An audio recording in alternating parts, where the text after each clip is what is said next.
you may be on, but I gotta get my spooktacular thing going here. Yeah, There it is. spooktacular. It's not working.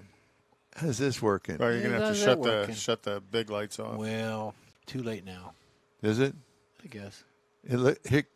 Heck of a I try. trimmed the hairs out of my nose. Can you see that? Yeah, I'll get a halogen bulb and burn them out. Oh, Yeah, boy. great.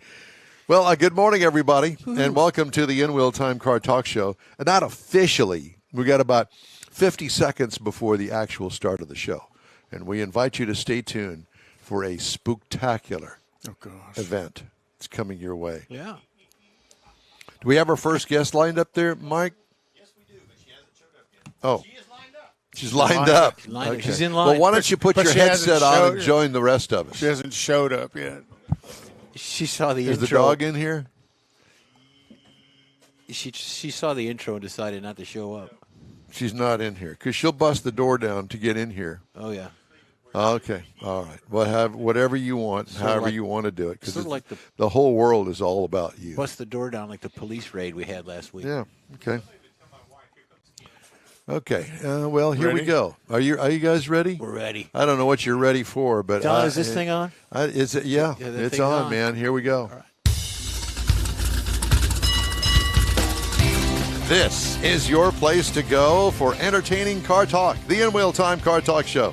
Just ahead, artificial intelligence. Conrad, would you like to make a comment about that? We need all the intelligence we can find, That's whether it's Artificial or real not. or Yeah, artificial. Exactly. Yeah, it's kind of like us. It continues to grow in leaps and bounds.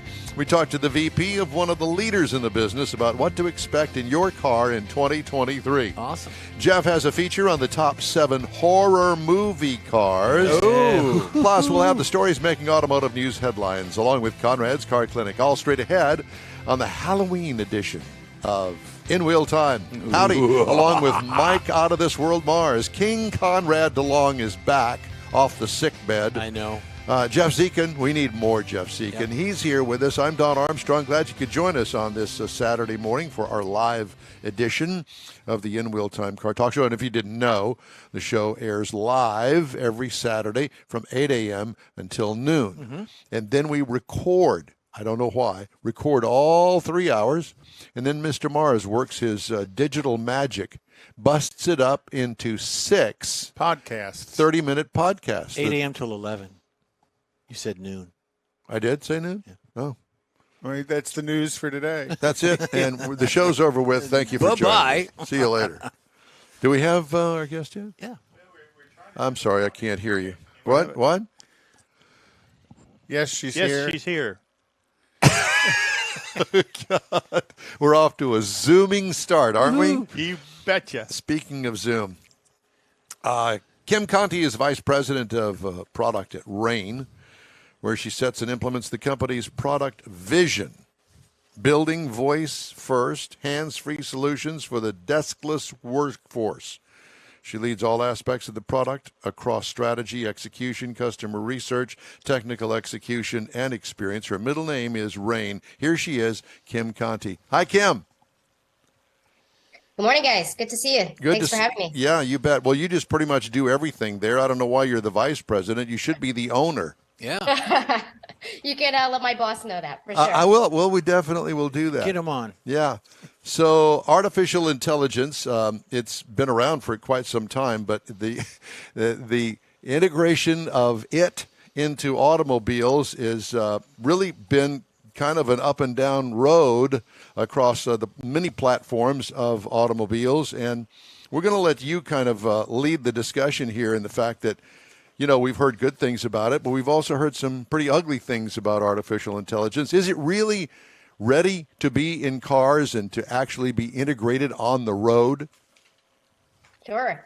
Yeah, great question. And artificial intelligence and basically where technology is going in general is a really big topic right now with conversations like Web3 and the metaverse. You know, I think people are wondering, are we really going to be living in the Jetsons completely self-automated life? And I'm sure you guys are probably familiar with this. You know, I think we've been slowly introduced to artificial intelligence and things like machine learning for a while now. advanced driver assist systems, as well as just, how vehicles in general are getting smarter. So, I think that people have more exposure to using artificial intelligence than they realize. Outside of the auto space, you can think about all of the times that you probably have chatted with a chat bot in some customer service arena. And some people may say that was a good experience. They never had to pick up a phone. They were able to ask a couple of questions using a chat bot and they were able to get an answer. Others have probably all experienced a time where AI has definitely led them down the wrong path and they end up typing or yelling representative and they're still looking to talk to a human. That's me. You've watched me do that. Yeah, I think we've all had that experience. And then Rain's specialty is really within the voice technology space and conversational AI. So we think about it in terms of both chatbot conversation as well as voice conversations. Rain's experiences in building a lot of the big voice experiences you may have interacted with already. So things like ordering a refill of a drink or ordering shoes on your Alexa home smart speaker. And so that's where we're really excited about where conversational AI will take the automotive industry going forward. Well, let's stop right there and talk about conversational AI because, for me, in my experience in a car, it's always that it doesn't understand what I'm trying to say to it. And I think that everybody has dealt with that. And how has that come along here in the past few years? And please tell me it's come a long way because my experience has not been all that great. Yeah, I think many of us feel that way because, we have real big aspirations for what we want AI to be doing for us. And we're like, we've got an assistant in the car now, off and running we are. But if you think about it, it has come quite a long way from the original introduction of smart speakers in the home. In the early days, all that Alexa could do was give you the weather. And it may be a really basic version of what's the weather forecast in your town today. But if you think about conversational AI and AI in general, you're really training a brain. And it's kind of like an infant. And what we've all been doing, whether we realize it or not, is training these different AI models that, Amazon and Google have that makes it smarter. So now when you ask Alexa things like weather, she might be able to give you other information. Would you also like humidity? She'll ask you, do you want the 7-day forecast or the 3-day forecast? And that's just one side of what Alexa offers today. And now you see there's a wide range of features from, playing music to giving you an interesting fact. So what we're really doing is all collectively training this little AI infant to get smarter and smarter as we go. So as you're talking about training the infant, you're talking more about training it on the content of what it delivers. What about training it on the accent of the user? Because I was thinking the same thing, that's going to vary regionally. The dialects. The accents and the dialects. Yeah. Will it learn that as well? Well, let me add to that, and the fact that, one of the things that I have not done in quite some time in the past, 3 years or so, used to be when you get a new car and you'd set it up, you had to go through all of these steps so it could learn your voice and your voice pattern. And I haven't had to do that in quite some time. Has it come that far now? Yeah, I mean, the area of voice is actually quite big. There's a lot of different types of specialty and, we won't get too far into the technology of it all, but there are specialists in terms of, natural language processing, audio understanding, natural language and speech recognition. There are all different types of specialty areas that voice technology is continuing to evolve. And so there are companies that are specifically focused on the earlier question around dialect. How do we train to understand both the input of different dialects and accents, as well as provide that as an output? So how do we translate in real time and provide answers to users across a variety of different languages? So let me ask you this. I know like 12 or 14 years ago, the telephone companies tried to use voice recognition for dialing, like call mom or call dad. And it worked once you set it up like Don was talking about. You get in it, you set it up. The problem was you get up one morning and your sinuses or you got a cold, you got the flu, and now you got a real nasally type, and it doesn't recognize it anymore. Have they got beyond that? Yeah, I mean, I think the industry in general, as I said, continues to evolve its understanding and its specialty areas. Where we're focused, actually related specifically to the automotive industry, is getting really fine-tuned on the context of what a user will be saying. So understanding the context of a garage, understanding the context of speaking about an automobile, which is why we're excited to be building what we call custom assistants that don't exist on the existing Google and Alexa platforms that are out there today, because we know you can't ask Alexa, what's the wheel nut torque for a certain type of vehicle. That type of AI is not trained to be context relevant and specific for the automotive industry. So that's where we're really excited to train and understand really specific context. Will I be able to ask the car, what is your wheel nut torque? Yes. So we are working on our first voice assistant product for the automotive industry called Ortho. And it's really focused on helping technicians repair vehicles and save them time and money in a shop. So we understand a lot about the context of the vehicle, the trim, the make, model, brake, drive type, so that you can ask all sorts of over 130 specs, fluid types, and things about the maintenance intervals. Wow. I could use that. So who are you using as your subject matter expert for what information is important to that technician? Do you have technicians that you work with in shops to gather that list of data that they're going to ask regularly? Yeah, so we are under what we call a co-creation model in the product management space. Super excited to be working with users exactly to identify what are the pain points, right? Because I think too often people in tech find tech and they want to just, it's a little bit of a hammer looking for a nail. We first wanted to understand what are the pain points of technicians in the garage. And one of the things that we heard is they have to look up a variety of specs throughout their day. They're walking back and forth from the computer, maybe writing it down on a piece of Post-it note when they finally get that spec or engine oil capacity or engine type. They go back, they lose it, or they've forgotten what they've looked for, and they're wasting a lot of time and they're not wrenching on those vehicles. So we're really focused on co-creating with the technicians and the shop owners, both for what we call our use cases and our product, as well as understanding this environment. So bringing a voice assistant to the garage is different than having a voice assistant in the home.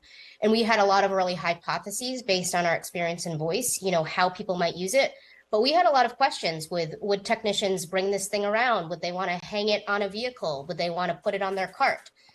So this co-creation model has been really important to how we've developed our product. You're in one of the most exciting things. To me, this is really exciting stuff. I mean, it's cutting edge, right on the edge. And, to be actually the person that molds everything the way it's going to be, I mean, that's got to be pretty exciting for you. It is. I fell in love with technology because I saw, bad customer and employee experiences that I really wanted to make better and bring into the next generation of tech. And I think the automotive industry, particularly in the garage, is a little bit underserved. So we expect all of these experiences as consumers, right? I can ask Siri questions on my phone, or I can ask my car questions. But what are we actually doing for the workforce? And how are we helping them be better and more productive at their jobs? So is the evolution of where you plan on going with this, from asking like torque specs on nuts and bolts and fluid capacities, also delivering diagnostic help to the technician, that he's looking at, this is the problem, this is the diagnostic trouble code, and then there's generally some pretty complex charts to help them walk through that. Is that where you're looking to go with the voice activated AI on that, is to help him walk through those diagnostic charts? Yeah, I mean, the world is our oyster a bit with this voice assistant, because like we started the conversation, the question is really, once I know that I have a voice assistant, I sort of want it to do everything.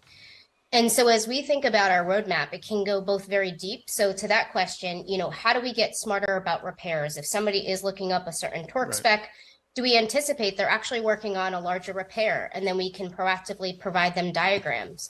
Perhaps we understand that a user or a shop is in a certain climate, and we want to provide engine oil specs based on that climate condition.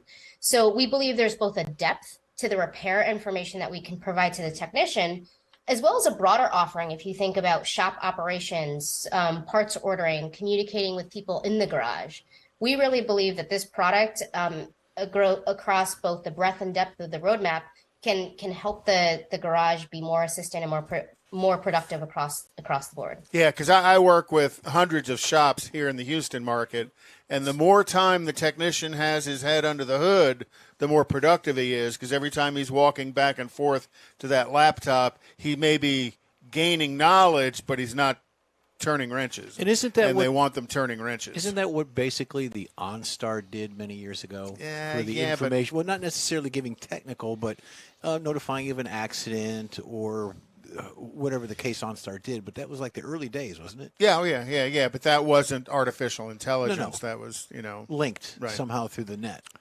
All right. She says she can't hear you, Jeff. Oh, sorry. I'm talking. There, you're better there.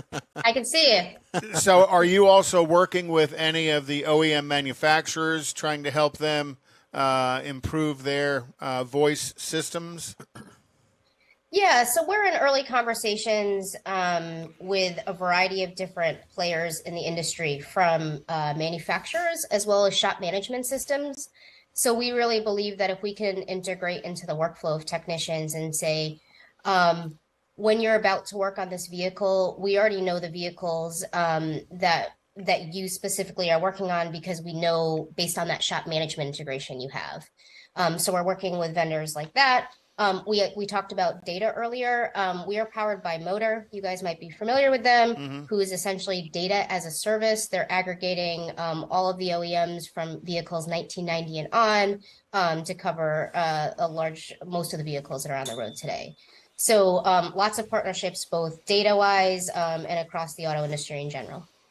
How do you find compatible companies to work with? Because really, I mean, you need to have some sort of input when it comes to the manufacturers, the cars, because every manufacturer, for the most part, has their own set of rules that they live by when it comes to AI. Yeah, it's a great question. So Motor has been a great partner of ours because they do bring most of the manufacturers' data together. But a big part of our experience is not only the voice side of it and basically understanding what a technician is asking for and returning that answer, but we have a visual component to the assistant, and we want to present that answer back to technicians in a very clean way, regardless of what vehicle they're working on. If they're working on a Jeep or if they're working on a Mercedes, every time they ask for engine oil capacity, they're going to see that answer on a very clear screen and know what information they need when they need it. And just to take a step back there, I'll explain a little bit about how the platform operates. So Ortho exists on what we ruggedized tablet. So the tablet itself is encased, ready for the garage. It's actually been sound tested. So we were talking earlier about AI and understanding. It's been sound tested in the garage environment itself and tuned for that. And the tablet itself actually has magnets. So you can put this tablet on the car, on the pole next to you, on your cart, bring it around with you, and allow that technician to be entirely hands-free in his or her job. And then we inherit the vehicle either through VIN scanning, through looking up year, make, and model, or through those shop integrations. So if you're working on a Honda CR-V 2017, you've got that Honda ready to go. And that assistant basically is ready to assist you with the Honda CR-V. And you can say, hey, Ortho, what's the brake pad thickness? And Ortho will respond, do you need the front or rear? And once you give that response, Ortho will give you a very fast, clean answer within seconds. Wow. Huh. Yeah, that would definitely help technician productivity, and that's going to be important to any shop owner. Again, the more the tech spends under the hood, the more money they're making. Well, not only that, because the tech is also making, he'll make more money because he's getting more work done. If you ain't turning, you ain't earning. Right. So we've seen with the shops we're co-creating with, they are saving up to 1.5 to 2 hours a week per tech. So if you imagine you've got a tech, 3 techs in your shop, that adds up quite quickly. Oh, well, yeah. Kim, it sounds as if the vice president title really is kind of misplaced there. I think it should be the brain of the brain of rain. What do you think? I like it. But you're not AI, are you? It's a team effort, and we've got some really smart NLP specialists, obviously great technologists. We have great designers. So I love the experience because it looks beautiful. Again, I think in an industry that's been a little bit underserved in terms of working with software, you can have great design, and that means you can reduce what we call signal to noise. So techs don't necessarily, right? They don't necessarily want to work on a table with all these diagrams and sift through information. Right. They still might want this great presented piece of information quite quickly because it reduces cognitive load. So one example is we've actually show the vehicle on our screen, a nice big picture of that Honda CR-V. And so when you're selecting the jobs you're working on, we had a shop owner say, well, this is great. The tech doesn't even have to read which vehicle he or she is selecting to work on. They're just looking at it and being able to select it. Kim, that all goes to the team. Yeah. What is the Rain website? Well, heyortho.com is where you can go to find out our product. And then our parent company is Rain.agency. Wow. Well, it's listen, we could have you as a guest for the next 3 hours, but I know that you've either got a marathon to run or you're going to do some CrossFit this morning. Which one's it going to be? Probably a little CrossFit or, chasing after my kids, maybe. That's Kim, CrossFit and marathon. That's one, it. Yeah. Kim, it's great to talk to you. Thank you so much. A load of information, and we're going to go see Hey Ortho. Thanks, guys, for having me. Thank you. Have a good day. Thank you. You do the same. Wow. That was really interesting. Kim Conti, Vice President of the product, Rain. Yeah, that's good stuff. I need more information on her. I want to connect her with one of the DMSs, independent shop DMSs that are based here in Houston. I wanted to ask her where are they based out of. They're in Connecticut. Well, she lives in Connecticut. Let me put it that way, up in the Northeast. All right. Hey, I wanted to remind everybody that if you'd like to get in touch with us, shoot us an email. The address is info@inwheeltime.com. Time now for the In Wheel Time racing calendar. And, of course, today it's a big weekend in Las Vegas because NHRA is out there. Oh, yep. Yeah. And Erica is qualified in second position right now behind right. Stanfield. That's good. And the elite crew are all top qualifiers. Antron Brown's kind of middle of the pack, but again, they've only gone through 2 rounds of qualifying. The Emmons brothers are doing well. They've advanced in their elimination round. Sorry to say that Sheila went out in the first round of eliminations in stock eliminator, but they'll be back. Yep. Okay. Yep. That's NHRA. Oh, by the way, if anybody's interested, this is the second to the last race of the season for NHRA. And if you're interested in following along, qualifying will be tomorrow at 8:30 and 8:30 a.m. tomorrow. And then final eliminations are set for 4 p.m. Tomorrow afternoon on FS1. FS1 is your source for this weekend's NHRA. Go ahead. And then NASCAR tomorrow night is in Martinsville. And then Phoenix on the 6th. Mexico City Grand Prix is tomorrow morning. Sao Paulo is the 13th of November. Abu Dhabi is the 20th, and that'll finish up Formula One. And that is my costume today. I am a Formula One driver. I'm dressed up like a Formula One driver. I have my man bag that is Liberace with all the bling on it. So I am actually a Formula One. I'm dressed like a Formula One driver. Okay. There you go. I've seen them. I've seen them dressed different, but that's okay. Well, yeah, you've seen me dressed and undressed. And then next weekend is the 24 Hours of Lemons at Motorsports Resort in Angleton, and the SCCA is going to have Travis Pastrana and Asian and Farm sandwich, Truck. isn't it? Oh, boy. Asian and Farm Truck from Street Outlaws are going to be there as well. That is a blast from the past. That'll actually be a lot of fun. Farm Truck. Farm Truck. You know who that is? Yeah. Right? No. Well, He has an old 69 Chevy pickup truck With a that camper looks top like on a the back. beater. Yeah. Really looks like a beater, but it's got like this 2,000 horsepower like nitrous a motor. 9-second quarter-mile truck. And then on the 6th of December, SCCA 6-hour Enduro is going to be at Angleton as well. So racing season is very much compressing towards the end, and then it'll probably restart in February, generally with the Daytona 500. Yeah. And don't forget, I guess, Mars, have you confirmed with Autorama that we're going to be back this year? Yes, we are confirmed. We're all done. We're just waiting on them to send us their spots. Contract signed, everything. Very nice. And, of course, we'll try to give away some In tickets. fact, we've got Steve Green lined up in a couple of weeks. We got Larry is going to join us, I think 2 weeks, and then 3 weeks Steve will be joining us leading up to it. Yeah. Cool. All right. Hey, well, we have a very special feature today. It's really not too big of a stretch. Jeff has the top 7 horror movie cars. Now, does that include television? No, movies. Just movies? Well, some of them may have put into a television series after. Not really sure, but these are just movies for right now. Movies, okay. Well, the first one that comes to mind is Christine. Well, let's not get ahead of ourselves. Okay. So number 7 is The Hearse. It's a 1980 movie. It's about a 1951 Packard hearse. There's just something menacing about a hearse, even when empty, especially when it's one of the overwrought, ornate cars of the 50s or even before. If you drive a hearse, you ought to be careful if you're carrying the body of a devil-worshipping witch. Or if you crash the vehicle in the town she died in, it's going to be haunted, much like the curvy, stylized cars of the 50s. Selena Don't Hidalgo. even Selena go there, because Hidalgo. I know that. The modern eye of the ornate Victorian Gothic style of haunted houses. Number 6 is The Wraith. It's a 1986 film.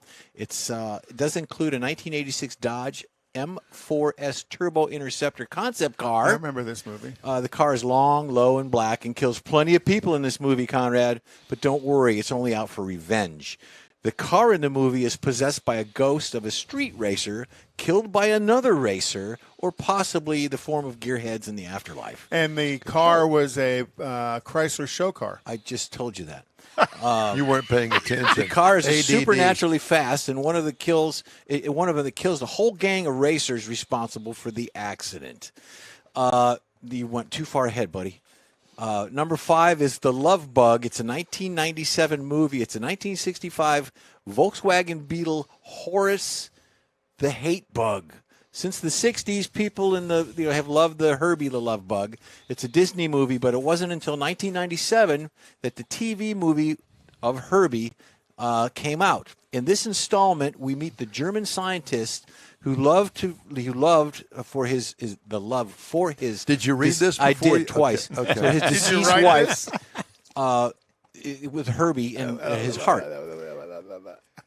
Wait till your segment comes. Yeah, up. yeah, just wait. Exactly. It's Halloween. It's You have not no going to go clue what off we've got at all. Ghoul In for this you. movie, they're forced to create another autonomous bug. It's fueled by hate and evil. It's called Horace, all in black, covered with louvers and spikes, and blacked out windows. Horace is every bit as sinister as his brother is adorable. That's the only one I haven't seen out of his whole list. Okay, Continue well, on. here we go. This one's going to scare the hair on your head. This one gave I'm me the trying. creeps. Number 4, Maximum Overdrive is a 1986 film. It's with a 1980 Western Star 4800 with a Green Goblin head. The movie is based on Stephen King's story, directed by him as well. Features plenty of autonomous killer machines, but the Green Goblin truck is the best of the leader. Let's move on, Conrad, if you can push the button. It did. Okay. Number 3 is The Car. It's a 1977 film. It's a 1971 Lincoln Mercury Continental 3, customized by George Barris. No explanation is ever given on the sleek black luxury of this luxury car that terrorizes the town in this film. It appears to be driverless, supernatural, and indestructible. Notably, in the show Futurama, Bender the robot comes back this car. We're going to skip to Duel and then number 1 because of time constraints. Number 1, of course, is Christine. It's a 1983, the movie's 1983, 1958 Plymouth Fury. And, of course, we all know the movie about a love story. So there you go. A love story. It's a love story between the guy and the car. Yeah, guy in the car. Yeah. Oh, Yeah. okay. It was a Did bit you of a- get Christine in there? That was the last one. Oh, You that weren't was- paying I wasn't- attention. no, I Gee wasn't. whiz. We need the lady from AI back on here. We do. We really do. No, we need my memory coach on. That's what we need. All right. Thank you for joining us today. It's the In Wheel Time Car Talk Show. Just wanted to let you know that our show streams on iHeart, the iHeart app, Facebook, YouTube, and InWheelTime.com. Podcasts available from your favorite podcast channel. In Wheel Time, Car Talk Show continues right after this. Starting to work on your Christmas calendar? Be sure to add the next Tailpipes and Tacos Cruise-In Saturday, December 17th. You'll want to attend Tailpipes and Tacos Christmas Edition at the Loopy Tortilla in Katy, 8 to 11 a.m. It's the only place cruisers compete for Loopy's Chili Pepper trophies and other prizes. There's no charge to enter your vehicle for Best Hot Rod, Best Classic, or Best Modern Classic.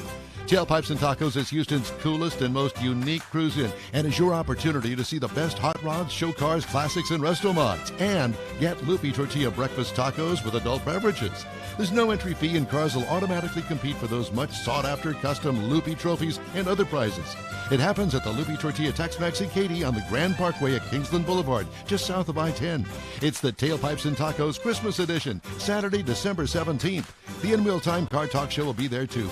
Celebrate the Christmas season with friends and family at Tailpipes and Tacos. Saturday morning, December 17th, 8 to 11. We'll see you then, weather permitting. Want to take a minute to tell you about Gulf Coast Auto Shield, a Houston detail company like no other. Gulf Coast Auto Shield offers paint correction services that'll give your car, truck, or SUV a like-new shine. Afterwards, you'll want to protect it with a professionally installed nano-ceramic coating or protection film. Worried about your very expensive windshield getting damaged, broken, or cracked? Let Gulf Coast Auto Shield install ExoShield, a windshield protection film. Give John Gray a call today or check out their website, gcautoshield.com. Hey, whether you own a new, ultra-expensive, exotic, or a 5-year-old Suburban, Gulf Coast Auto Shield will help keep your investment looking like the day it rolled off the assembly line. Gulf Coast Auto Shield is conveniently located on the South Sam Houston Parkway, just south of I-69, the Southwest Freeway. Meet the staff and check out all of their services online right now at gcautoshield.com. It's the In Wheel Time Car Talk Show. Houston area Corvettes. Mr. Tim Oster is going to be joining us here in just a moment. He's going to be with he is with the Houston area Corvettes. We're going to talk about the Klein Band Car Show. We talk about this every year. I think it's a pretty big deal up there in It's the a fundraiser. Klein School District. Are they going to have a spaghetti dinner? Oh, those are always fun. I don't like know. spaghetti. We'll dinners. have to ask him. Okay, well, we shall do Now I'm that. hungry. The disinfected Conrad will have the In-Wheel Time Car Clinic. And we'll also take a look at this week's automotive news that's coming up in this segment. Howdy, along with Mike Out of This World Mars, the extra clean King Conrad DeLong. We need more Jeff Zekin. I'm Don Armstrong. Glad you could join us on this Saturday for our live show. Joining us now, Tim Oster, Houston area Corvettes. Good morning, Tim. How are you? Oh, press the button, Don. How are you, Tim? Sorry. Oh, doing pretty good. Well, good. It's good to have you here, and thanks for joining us today. Did you get up Thank you. special just for us? Definitely for this morning, yes. Yeah, because you would have been sleeping in, wouldn't you? Oh, yeah, definitely on a Saturday. Yeah. What time do Yeah. you normally get up, Tim?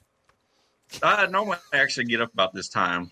About It's this about time. moving around that gets me going. Well, I can tell you still got bedhead, so He's getting back from the club. yeah, just getting back from the club.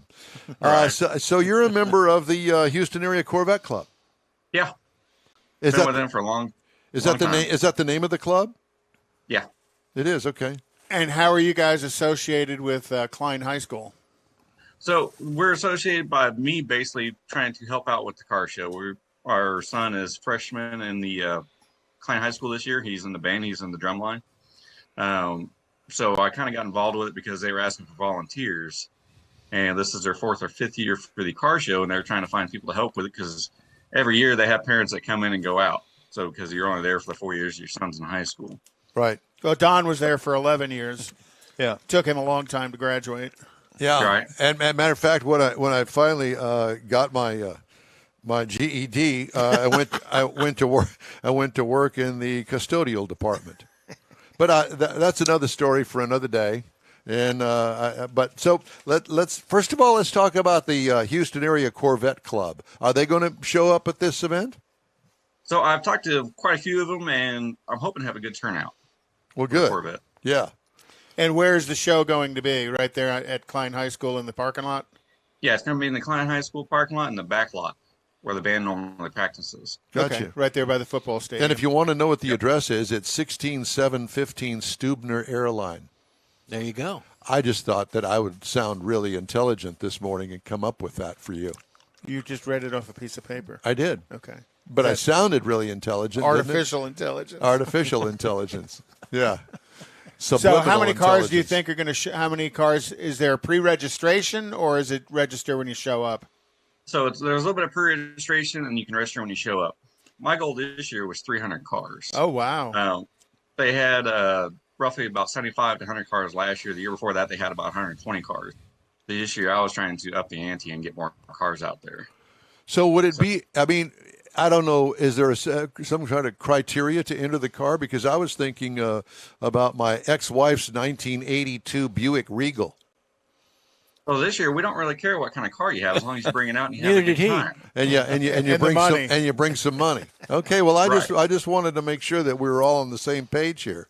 I mean, I know that there'll be customs. We know that there'll be Corvettes out there, and and I was just thinking, well, if we could bring Granny's car out there and show it just as Granny's car, 82 Buick Regal. I mean, that's a collector item, isn't it? Yeah, I think so, yeah. It is for Granny. It's got to be champagne color.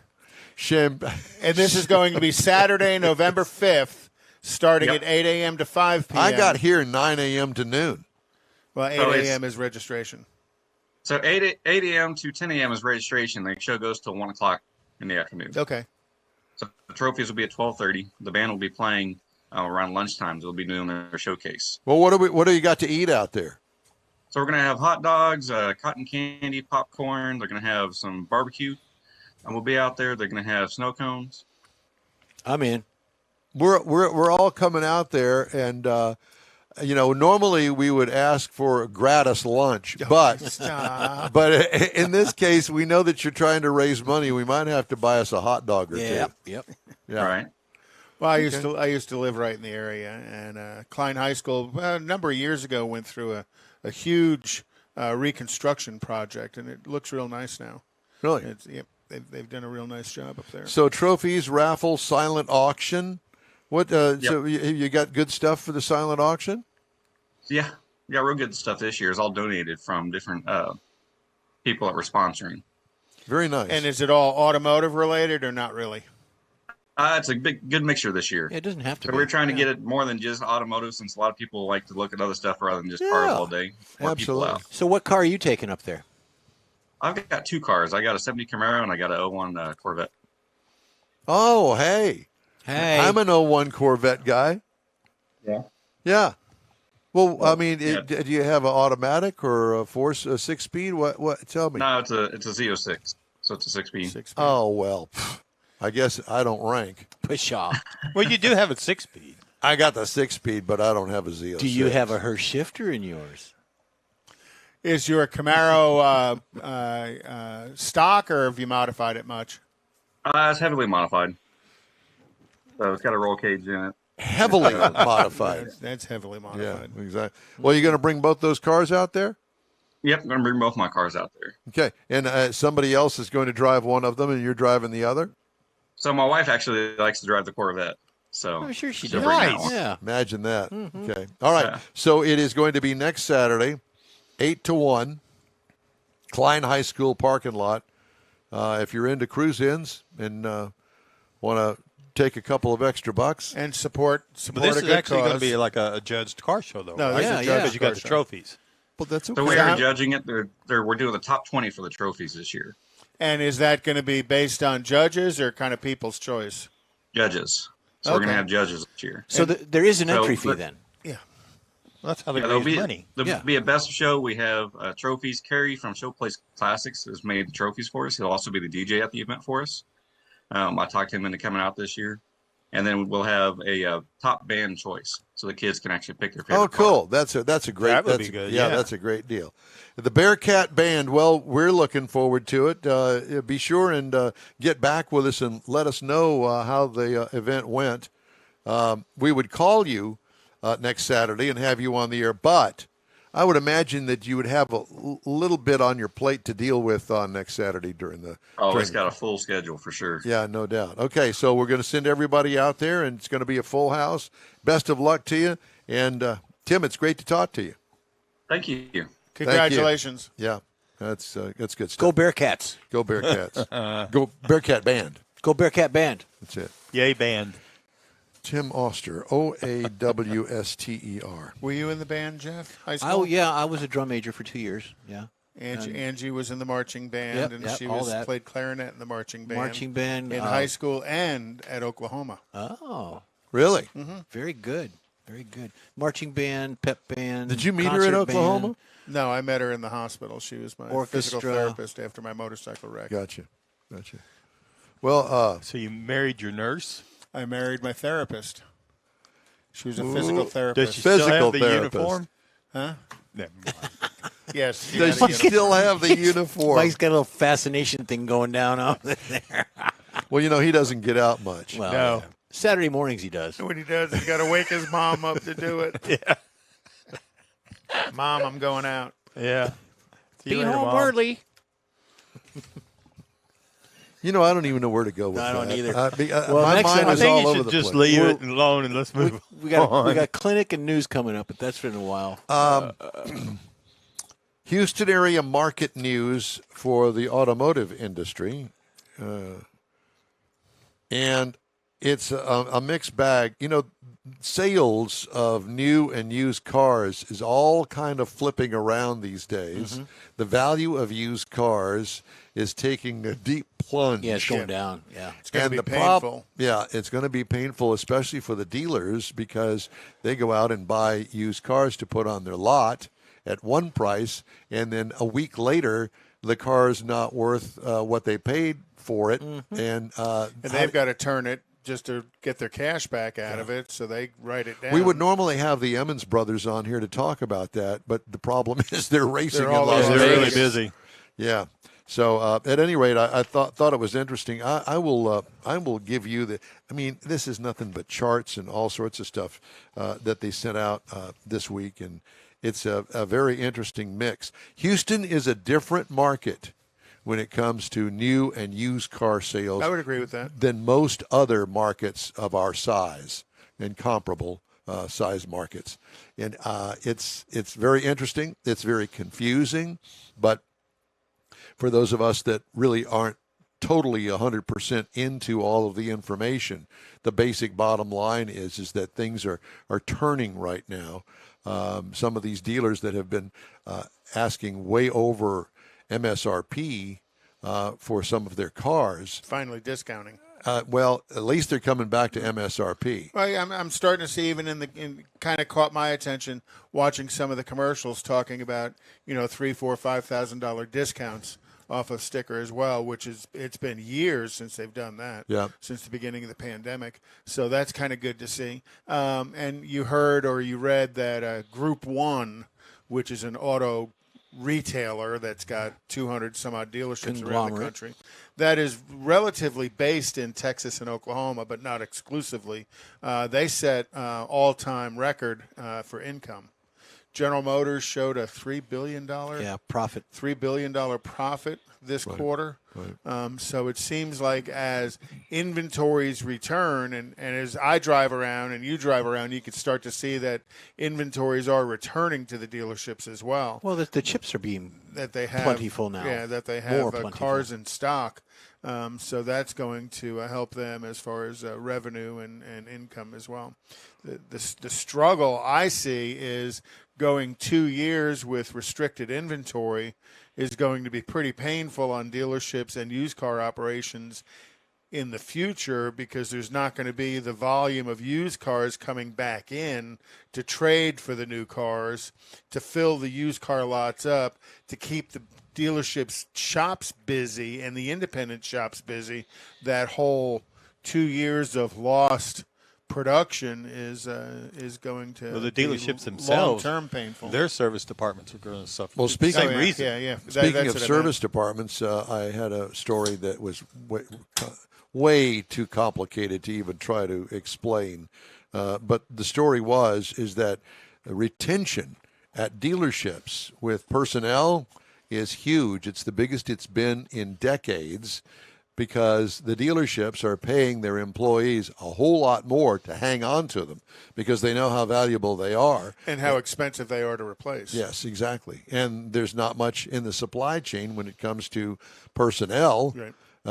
To fill the void. And that's whether it's people in the service department Yep. or in the sales department. Or in the front office. Right. Because it takes a Administrative certain people. skill level to work at a car dealership front office. And for years, the shopping in greener pastures, and I've been in the car business for, 40 years now, it seems like, probably close to 40 years. And technicians would always move around looking for greener pastures. Service managers were unwilling to pay a little bit extra to keep that good technician, so the guy had flopped somewhere else, and then that service manager go steal another one from somebody else, and Yep. they're all busy stealing from each other. Now they've learned, maybe I just need to go ahead and pay more for that guy to stay here because his factory training is extremely valuable to the dealership, not just to the technician, but the dealership itself. There are some brands that you can't work on certain cars or certain levels of repair without a fully certified technician. So that technician certifications are like money to the dealership, and the technicians know that. And with that, they are escalating their pay based on that as well. Well, the other thing too is that that I noticed when I went over to the AutoNation Jaguar dealership over there off the Katy Freeway, the service department, relatively speaking, is quite small for a dealership that size that handles both Land Rover and Jaguar. And let me tell you something. I'm talking about tile floors, tool cabinets that are like 15 feet long. Air-conditioned shops. Air-conditioned shop. I mean, this is first-class, top-notch stuff, almost like the Ferrari dealership or the Rolls-Royce dealership when their service department. Was the shop full? I mean, were the racks all full? Yep, everybody was working.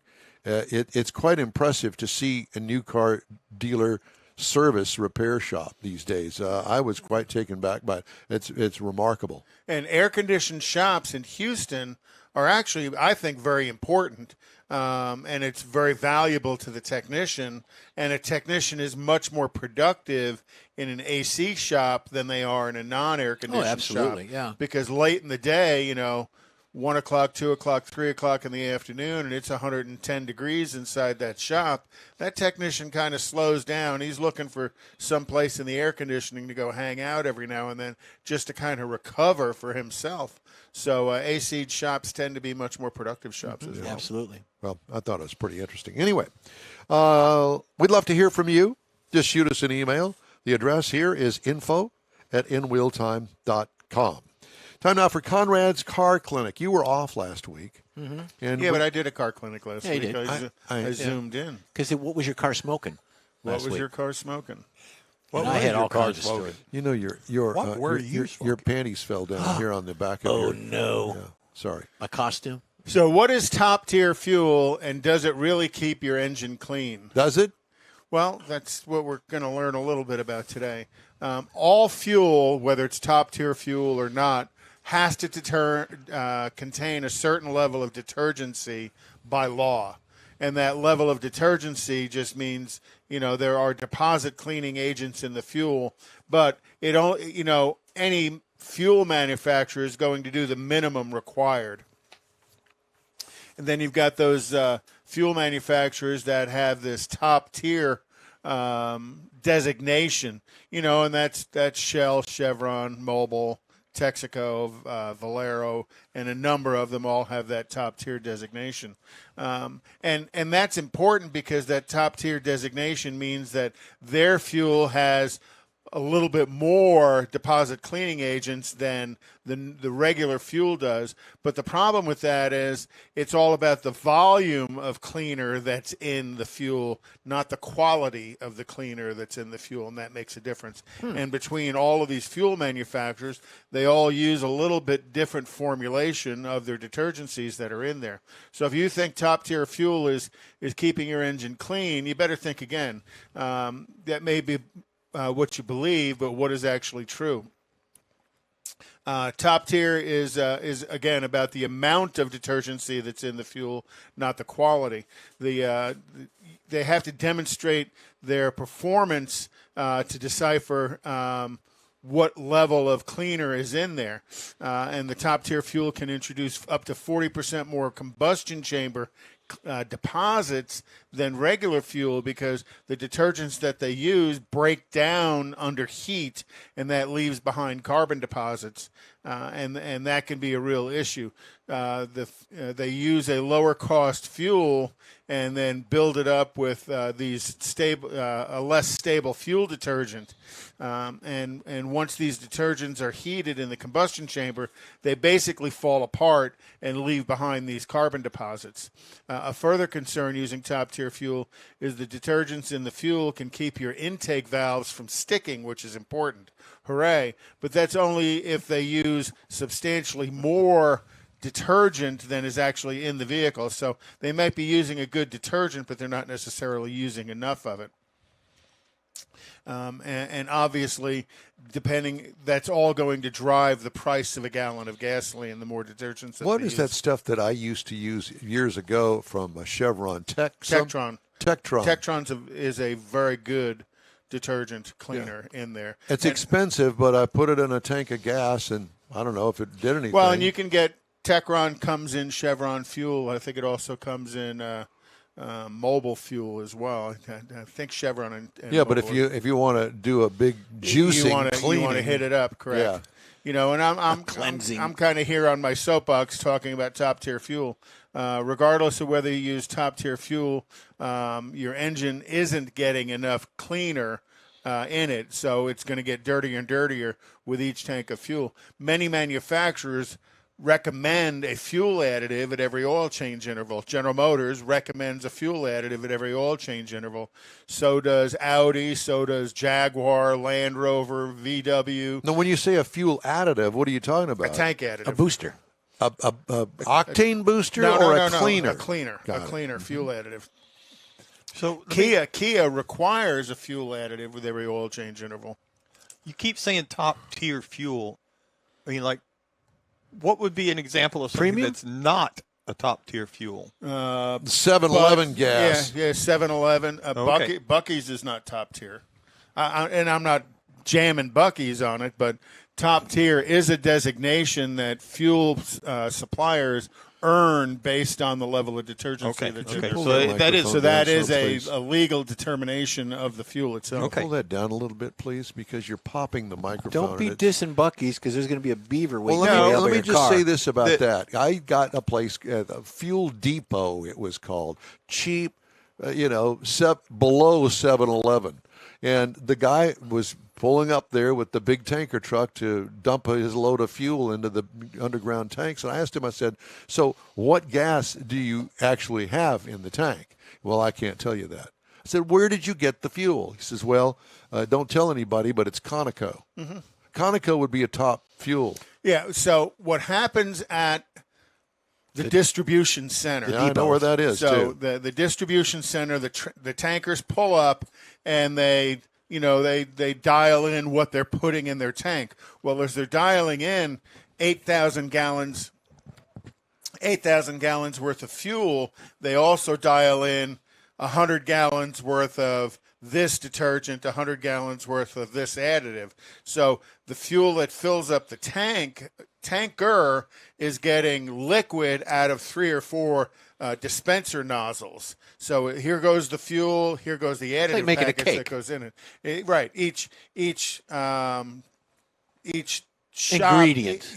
Each ingredient is different based on who they're delivering it to, and based on that also drives the price. So, you may have a Conoco that's delivering to a Conoco station that has a different recipe than the Conoco that's delivering to the Fuel Depot station. And that recipe is the additive package that's built into the And fuel. that's And sort that's of how like, they get the difference in the prices because of the difference and in that's, how they're to a mixing. degree, that's sort of like yes. tires too. When they make a tire for a Michelin, and then you see that Michelin tire at a Costco or a Sam's, there's different ingredients in that tire. It's In the cost formulation, savings. right. Exactly. Just trying to drive price on it. Well, you know, Okay? So again, everybody knows I work for BG. We really recommend the 44K, and you guys have all used it because I know I've given it to you. That's something that we know when you run in your fuel tank at an oil change interval has a positive impact on the deposit cleaning features of the fuel to keep the injectors clean, to keep the combustion chambers clean, the intake valves clean, the catalytic And converter here's clean. something that was brought up. Kathy brought this up when she'll get gas and from work or whatever, or leaving work. Is it a myth that when you see the tanker at a gas station, do you get gas when the tanker's there, No, or do you wait? never. See, I heard the opposite, that it doesn't matter. Oh no, it absolutely matters stirs because up all that dirt. Well, down see, at the that's bottom what of the- that's what she said too. But in the bottom of these 10,000-gallon fuel tanks dirt. it's dirt and water. So Condensation. typically the pickup tube is about a foot and a half off the bottom of the tank, and the reason for that is what's called phase separation. All of that water and stuff separates to the bottom of the fuel tank. When they dump in fresh fuel, they stir all that stuff up. So if you see a truck that is delivering fuel to a fuel station, Go to the next go fuel to the station. next one. Yeah. And remember that one, and don't go there for another day or so. Let all that fuel settle out. But again, top-tier fuel is good, but it might not be as good as you think. Kia has issued a new recall for certain model year 2008, 2009 Kia Sportage vehicles due to a continued risk of fire. Kia strongly urges owners of these vehicles to park their cars outside and away from homes and other structures until their vehicles have been repaired. An engine compartment fire originating from around the hydraulic electronic control unit, HECU, may occur while the vehicle is parked or being driven. The vehicles were previously recalled in 2016, and owners will need to have their vehicles repaired again under this new recall. Tesla is recalling a bit more than 24,000 2017 to 2022 Model 3s in the U.S. over a seatbelt issue. The Austin-based electric vehicle company said the second row left seat belt buckle and second row center seat belt anchor may have been incorrectly reassembled during vehicle service. Other recalls include the BMW iX for 2023, transmission final drive gear improperly welded. Oh, that boy. ain't good. No. Obstructed rear view camera image on the BMW 330e for 2023. Clutch cover may loosen and leak oil on the BMW M and S's for 2022 through 2023. Damaged connecting rod bearings. Oh, my God. oh no! Only once. Only once as it swallows the entire engine. And which one's on it? What's the rod bearing? Audi Q5, Audi, okay. Volkswagen Atlas, and Volkswagen Atlas Cross Sport from 2021 to 2023. Volkswagen ID4, delayed rear view camera image for 2022. Also, Jeep Gladiator, Wrangler, and Ram 1500. Front seat belt pretensioners may fail. Fuel pump failure on the Jeep Gladiator, Wrangler, and 1500, 2021 and 2022. So you get the fuel pump failure and the front seat belt pretensioner fixed at the same recall. Unsecured fuse inside the high voltage battery on the Jeep Wrangler. There's another one. Yep. Get them all fixed at the same time. Or when your car stalls because the fuel pump doesn't work and you get hit, the tensioner doesn't deploy. You can't get out of the So- car. You're oh, screwed, heck. blued, yeah. and tattooed. Yeah. So there's no Mercedes. All the Mercedes are fixed. No, they're never No, they've fixed. all okay. been, they've I all was been checking. recalled through. Just have a Just standard. checking. Yeah. Yeah, it's a continuously rotating recall for every Mercedes known to man. Known to man. I do have other interesting automotive news stories. Auto industry's $75 billion bet on autonomy is not paying off. Spelled disaster for Aurora Innovation, Too Simple Holdings, and Embark Technology. Shares have plunged at least 80% this year. Autonomous vehicle companies and suppliers have collectively spent $75 billion developing self-driving technology with scant sign of meaningful revenue emerging from AV services after all that investment. And they're all parked at one intersection in San Francisco like the GM ones did. Yeah, in front of the Pelosi house. There you go. Oh, I'm sorry. Downhill all the I way. had to go there, didn't So I? you're a Detroit boy. Do you remember the Packard plant in Detroit? Yes. Well, it's been abandoned for 50 years. They Exactly. finally started tearing it down. Yeah, well, that's, Don sent me an article or something, Yes, site that was about a month ago, and it was all in there. It's been abandoned for 68 years, and they're finally starting to demolish it. Quick break now. You're on the In Wheel Time Car Talk Show. Starting to work on your Christmas calendar? Be sure to add the next Tailpipes and Tacos Cruise In Saturday, December 17th.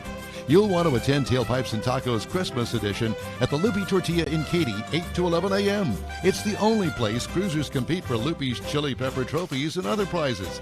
There's no charge to enter your vehicle for Best Hot Rod, Best Classic, or Best Modern Classic. Tailpipes and Tacos is Houston's coolest and most unique cruise-in and is your opportunity to see the best hot rods, show cars, classics, and resto mods. And get Loopy Tortilla breakfast tacos with adult beverages. There's no entry fee and cars will automatically compete for those much sought-after custom Loopy trophies and other prizes. It happens at the Loopy Tortilla Tex-Mex in Katy on the Grand Parkway at Kingsland Boulevard, just south of I-10. It's the Tailpipes and Tacos Christmas Edition, Saturday, December 17th. The In Wheel Time Car Talk Show will be there too.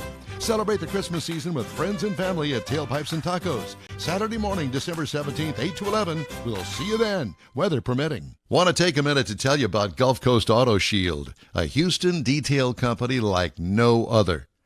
Gulf Coast Auto Shield offers paint correction services that'll give your car, truck, or SUV a like-new shine. Afterwards, you'll want to protect it with a professionally installed nano-ceramic coating or protection film. Worried about your very expensive windshield getting damaged, broken, or cracked? Let Gulf Coast Auto Shield install ExoShield, a windshield protection film.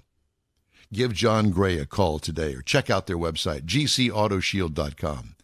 Hey, whether you own a new, ultra-expensive, exotic, or a 5-year-old Suburban, Gulf Coast Auto Shield will help keep your investment looking like the day it rolled off the assembly line. Gulf Coast Auto Shield is conveniently located on the South Sam Houston Parkway, just south of I-69, the Southwest Freeway. Meet the staff and check out all of their services online right now at gcautoshield.com.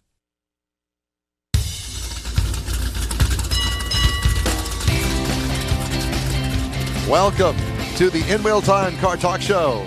Just ahead, we attempt to use our cups and string connection to Mike Satterfield and Richard Tomlin, who, should be Bob out Hope here. and Bing Crosby and SEMA.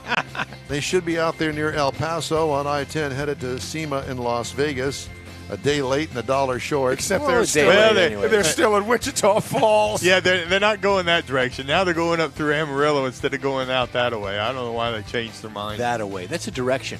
That away. yeah, that's away. an East Texas direction. Yeah, That away. there's some sort of a Western comedy involving, I don't know, Don Knotts or somebody. I think they went that away. Blazing Saddles. Is that what it was? You know, went that away. they couldn't put Blazing Saddles on TV. They today. could, but it'd only be a You have to 5-minute watch movie. it on the late night Be a 5-minute cable movie. channels. I think what we should all the do. wokesters would go nuts. I think what we should do is get permission and actually run Blazing Saddles in this time slot. And the best of. And That was such a good movie. it still That was is. such a good movie.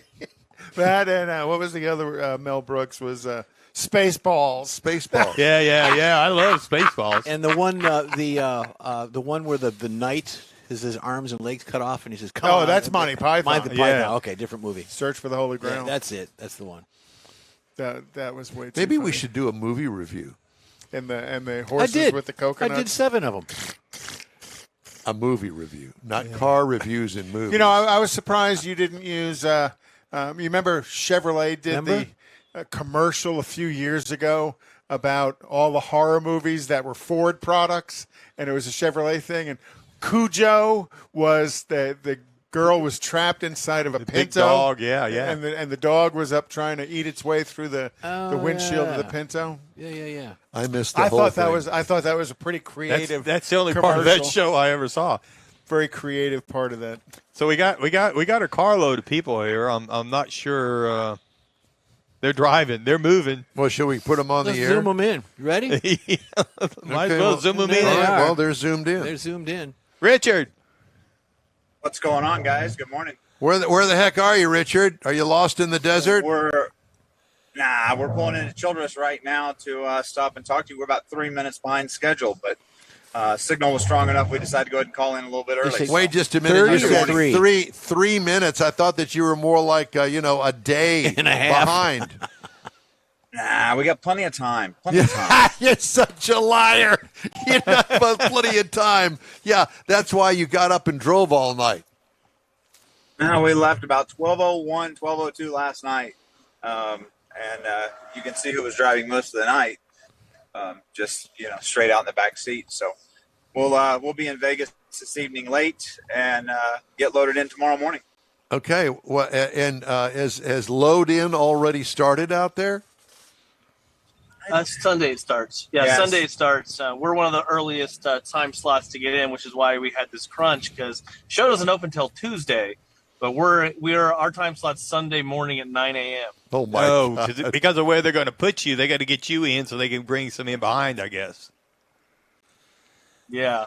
Yeah, it's very, very, very odd load in, but it's what they want. We'll make it happen. So Mike Satterfield, I believe, is at the wheel. Am I correct? Correct. Well, Richard, why don't you introduce us to Mike Satterfield and tell us why he wants to be your friend? I'm not sure about that, honestly, but so Mike Satterfield runs the gentlemanracer.com, which is a super cool website that covers a lot of vintage race stuff that I'm a part of. Yeah. We worked together on the Grospec Grand Prix a few years back. As I've alluded to, we've got some bigger things coming for 2023. But he does a lot of automotive journalism like you guys do. So it makes sense that we all work together, making this world of automotive even smaller. Well, let me just tell you this, this is not automotive journalism. This is automotive mayhem. And I'm sure that you're quite familiar with that since you've been a part of our show for a number of years now. And who's joining us in the back? It's Oh, we woke him up. Oh, that's my dad, Dean. Go back to Hi, sleep. Dean. Go back to He's sleep, awake. Dean. Yeah, sorry we woke you up. We'll sing you a lullaby. You go, I woke up for this. Yeah, so wait a minute. So are you outside of Childress? We're in Childress now. We just pulled over. We are driving a brand new Grand Wagoneer that Jeep loaned us to tow the vintage Grand Wagoneer out to Vegas in. So it's been a really nice, comfortable ride. Massaging seats and all kinds of cool heated, stuff. cooled seats. It's nice. Macintosh sound system. Yeah. I'm it's going to do a really review on that amazing next vehicle. week. I'm looking forward to Cool it. truck. I assume that what you're taking out there is in an enclosed trailer behind your vehicle. Oh no, we don't hide anything. It's out and wide open so you can see it. Oh my Let's go God! take a look. Is it at least covered? We're gonna go take a So, look. I guess we're is gonna get the- is He the- sent me some pictures at 2:30 this morning. Yeah, but well, we don't I have only them got on. 2 of them, so a real look would be better. Yeah. All right. There you go. Oh, nice. Oh. Actually, it is. It's beautiful. It is. Is it all stock? Well, except for the Laura Ashley interior. Oh, that's true. The Laura Yeah. Ashley interior. I And forgot the about that. the real wood grain. Can you guys hear us? Why, we can see you, but we can't hear you. That's okay. We can do the voiceover for him. Yeah. So that's right. It's got the Laura Ashley. So let's look at that Laura Ashley interior. So like the door panels and Oh my Yeah, gosh! look at Yes. I'll tell you what. Oh, that, look at this. Look at the this. Look at that headliner. Hubba, hubba. Yeah. Don's, Wow. Don's got a suit made out of that material. Yeah, I do. Except mine's red. I will tell you a story later about a suit made out of car seats. I'm not interested. Yeah, inside we did the Laura Ashley fabrics and Laura Ashley floral on the doors, which was really cool. We had a guy named Upholstery by Poe who did that for us, and he did an incredible job. It just came out really, really cool. Yeah, it looks great. So, what time did you actually complete that vehicle? The original wood back to stock and Bluebell Vanilla White by Wanda Paint, which was really nice and provided for us. But yeah, it came out Really, really cool. And then under the hood, it's got a modern General Motors drivetrain, so we got rid of the old AMC stuff. But it came out very, very good. Everything loves an LS motor in it. So, are we still on Bluetooth, I think? Yes. You guys can't hear me at all, can you? Yeah, we can. We hear you. What time did you back finish the inside the vehicle, Richard? What time was it buttoned up? I don't think he can hear us. No, it's all jacked Well, up. he's showing us the new Grand. Yeah, I had to get back in the vehicle. I'm sorry, back in the vehicle. So you can hear us now, huh? Yeah, sorry. No We problem, stepped out because of we the could hear vehicle, you so- when you were out walking around the Yeah, car. we can hear everything you were saying. Richard, Yeah, what time did you finish the vehicle? It's not done yet. So Well, you I got to noticed finish it that- on the I still trailer? I have- believe that there was a center cap off one of those wheels there. Oh gosh. There better not be. The rear ones don't have center caps; just the front have center caps. Oh, okay. Well, that's why. All right, all right. Well, the rear that's is just good. the individual lugs. That's on individual hubs. Dana 44 axles under that one. So, All right. yeah, no, we've got stuff to still finish when we get there, as always. But we've got basically a day and a half to work on the car sitting there at the show before the show opens. Well, what So, what we booth might are as you? well at least What try. booth are you going to be in? We will be in the Toyo Tires booth. Toyo Tires. Very good. Yeah. Put a word in Yeah, for right Jeff, will across you? from Hoonigan. Yeah. Well, I listen. We don't want to. And what happens to the truck after the show? So after SEMA, we're going to button up a couple of things on it, do some road testing with it. And then in 2023, it's actually going on tour all over the country with Laura Ashley to celebrate their 70th anniversary. So that's kind of the theme behind the vehicle, is building a vehicle for the client, Laura Ashley, to celebrate their 70th, as if back in the 80s they had a special edition, kind of like an Eddie Bauer or any other kind of King Ranch type vehicle. So it's got a lot of branding on it and a lot of elements that are Laura Ashley, the fashion and home brand, kind of cooked into the design. And to show you how ignorant I am at times, I had no idea who Laura Ashley was. But I've had females in our shop over the last 3 weeks. One that was jumping up and down for joy when she saw the patterns and how the vehicle was being put together. So the vehicle is going to be a home run for the client and their customer base. It's a little different than what we would normally do, but I think that was part of the challenge that we enjoy. I'm trying to get Richard to cover his race seats with some of that floral pattern. Awesome. Yeah, That'd be awesome. Yeah. Show up out there at the track, MSR with it. I want a pair of pants like that. Ooh, you could get your helmet wrapped I was to gonna say, match. There you go. Richard's helmet. Big floral pattern. Or a fire Big suit. floral pattern. A fire suit like that. Yeah.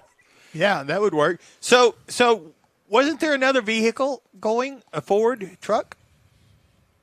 Yeah, my 69 Ford out there. We dubbed that one called Ranch Relic. It actually is on tour. It's in Moab, Utah tomorrow. Yeah. And then it's being trucked over from Moab to SEMA.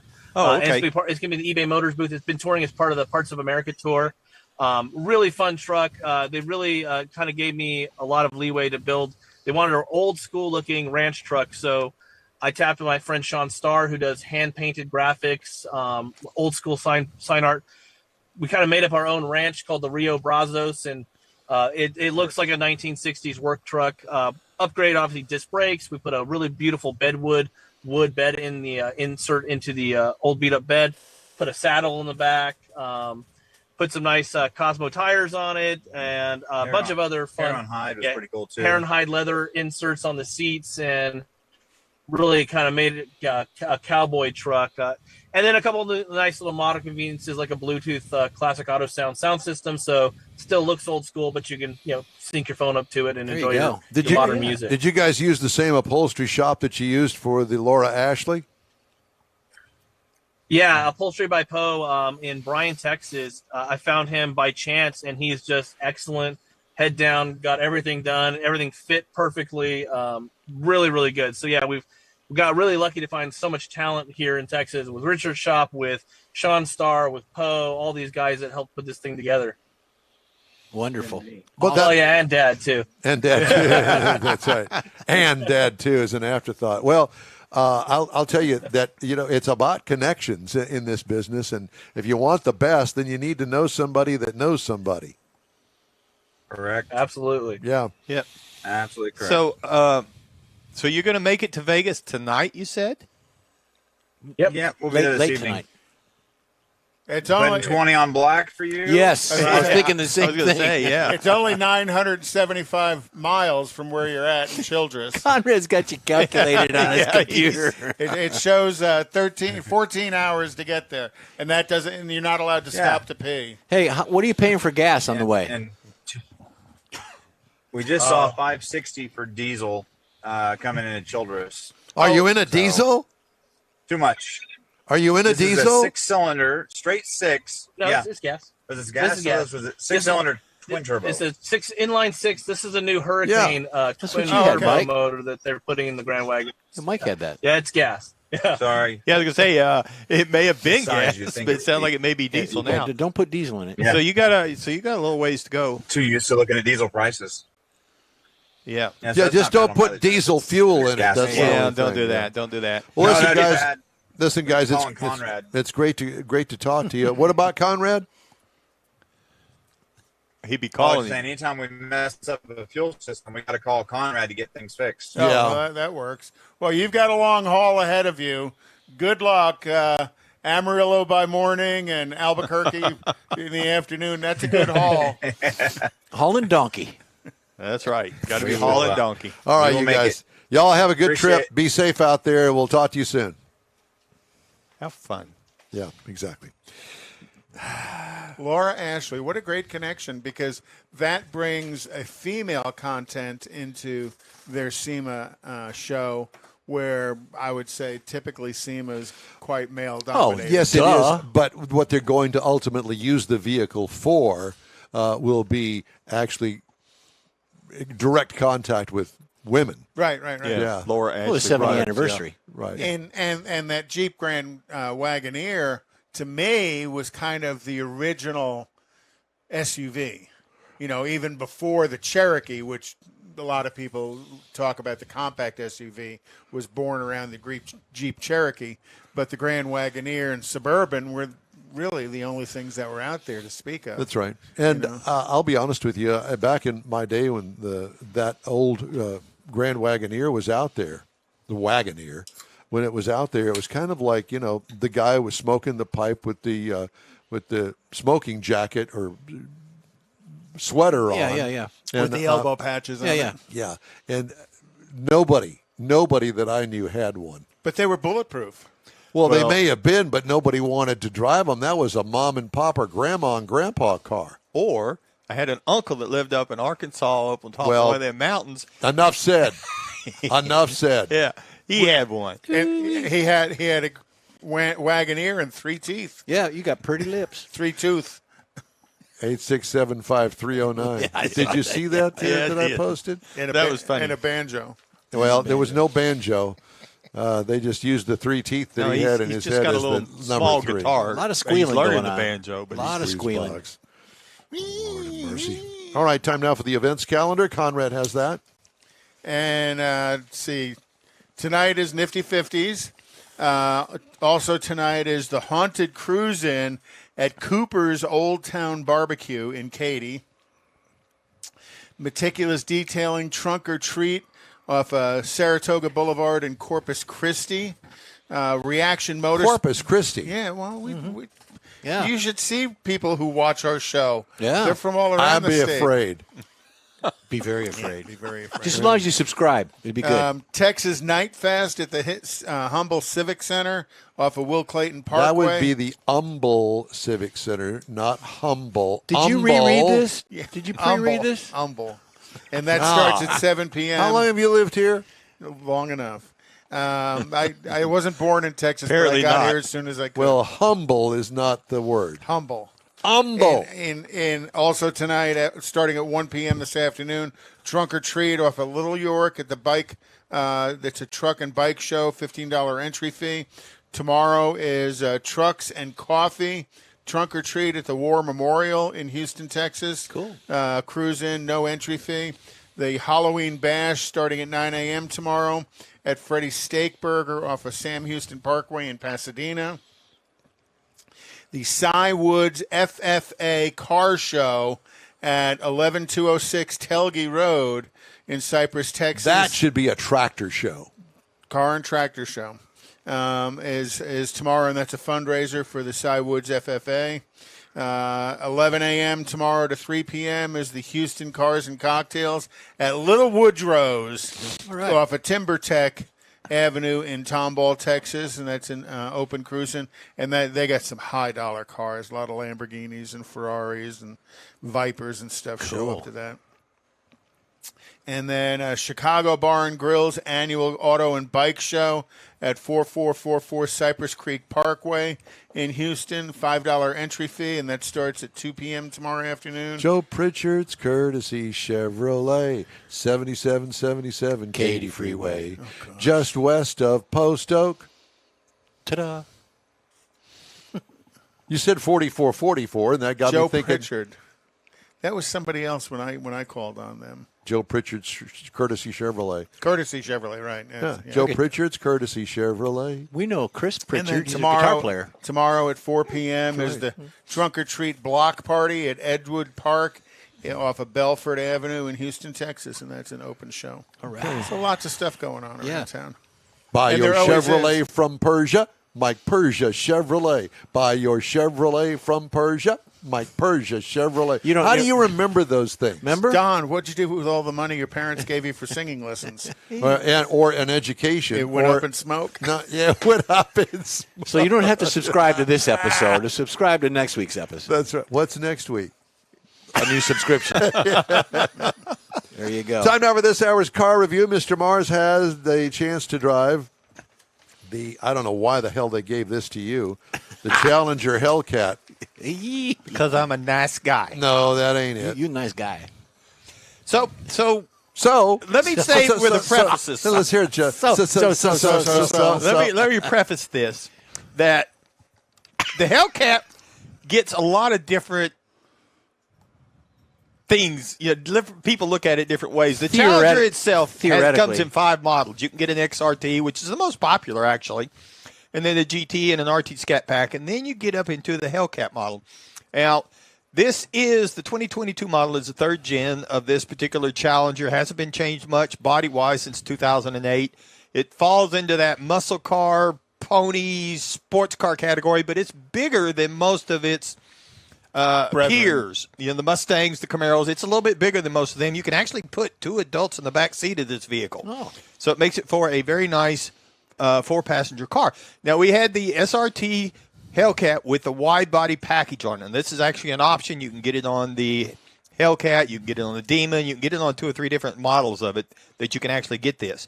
So on the outside of it, we had a functioning dual snorkel hood scoop setup on it, so you got plenty of fresh air going into there.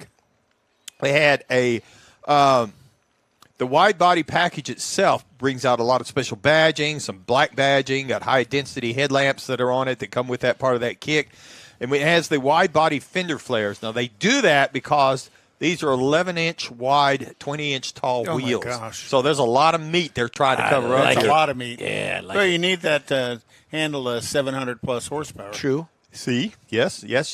So, on the outside of it, now you get to the inside of it, you got a lot of little different things here. But again, because we had the Hellcat, had some special badging on the leather seats. And again, it's bigger than most of the vehicles in its segment. Makes it a little bit heavier, but you can get those 2 people adults in the back seat. Got a lot of carbon fiber accents. We had an 8.4-inch Uconnect screen. Now, that's where you're going to get all your convenience features, your air conditioning, but it's also where you're going to find the SRT performance pages to where you can go in and you can make that choice between whether you want to cruise at the 500 horsepower at the street level or you want to bump it up to the 717. Which did you select? There's no selection as far as I'm concerned. You don't downgrade. And you don't have to have the dual keys anymore. It's one red key, and you just go in and make your options in the software system, so you don't have to mess with that dual keys. It does have a 60/40 Well, rear why don't you folding. explain what you're talking about? Because one, it used to be they had the black key, which was the lower horsepower, and then they had the red key, which is the higher horsepower. Yes, sir. I just took it for Granted, granted that people everybody knew knew that. that. Nope. No, Good they point. do. So we also had the Hardin Carmen Audio, which is an 18-speaker system with a subwoofer, surround sound, all that. And it's a nice system, and I did crank it up a little bit. to Why? hear it. But that was the point. What we need I to wanted to have hear is the engine. radio delete in that thing. That's Who right. wants- the music comes from the engine. And with the rear end that it's got in it, you go down the main drag, speed limit's 30 miles an hour, and you do that in third gear. So it's got a nice. Only you would do that, though. But you can downshift it till you hit that right tune, and you don't need the radio. You just cruise. And that's kind of what generates some of the reactions from different people. Like, like the police. I was coming down over to the show in it on Interstate 10, large group of traffic. I don't know why, but we were cruising nice, 65 miles an hour. You're a liar. No, I'm serious. And I see this red car coming up behind me, and he finally snakes around to where he's over there. He's 2 lanes over. And I look over there, and I don't recognize it. Well, he kind of gets in next to me in the next lane, and he pulls up a little bit, and Honks it's an 3 F-type. times. And I think it's a Jag. I think, because it's a F-type. So, but it's got paper plates on it. So I'm looking at his car, and we're kind of easing back, and I'm trying to figure out what it is. And he does. He falls back, and he Here drops we it down, go. and he hammers it. And he almost hits the guy in front of him. I'm thinking, what an idiot. You can't drive any faster than 65 because of the traffic. He was And listening you got to, in behind him and did the same No. thing. I said, no, this no, guy's no. too stupid He for was me. listening to Jimmy Buffett. Now, the guy that was lost the track. truck that wanted to do that, well, that's a different story. So up underneath the hood that powers this thing, which is really what drives it into that Hellcat category, is a 6.2-liter supercharged V8. Now, this is 717 horsepower, 656 pound-feet of torque. It's backed by an 8-speed automatic, and I will say they have for this year, which we didn't have it, they have a new jailbreak edition that you can get. And an option, 807 horsepower Yeah. from the factory. Now, the question is, how many miles per gallon did you get? Well, now let me tell you this. No, the EPA just says answer the question. He says with a says smile on his you face. city should get expect about 13, highway 15, you get a combined for 21 over the course And of the week. you got... I got almost 20 over the course. No, I take that back. I got 17 for 261.4 miles that I drove it. I didn't drive it out on the highway much, but I did take it out and really try and see. And you can get you light up 20 the rear miles to the tires? gallon. Did you light up the rear tires? I would never admit to that if I did it, but I've kind of grown. I like to think I've grown out of that. How is the You on-ramp have not acceleration grown test? out of that. The one thing I will say about driving it, I mean, obviously the power's there, and it's a lot of fun. You got a great driver experience, but we had the optional competition suspension on it, and out on the highway, it shows itself even with the adaptive dampening system that it's got on it.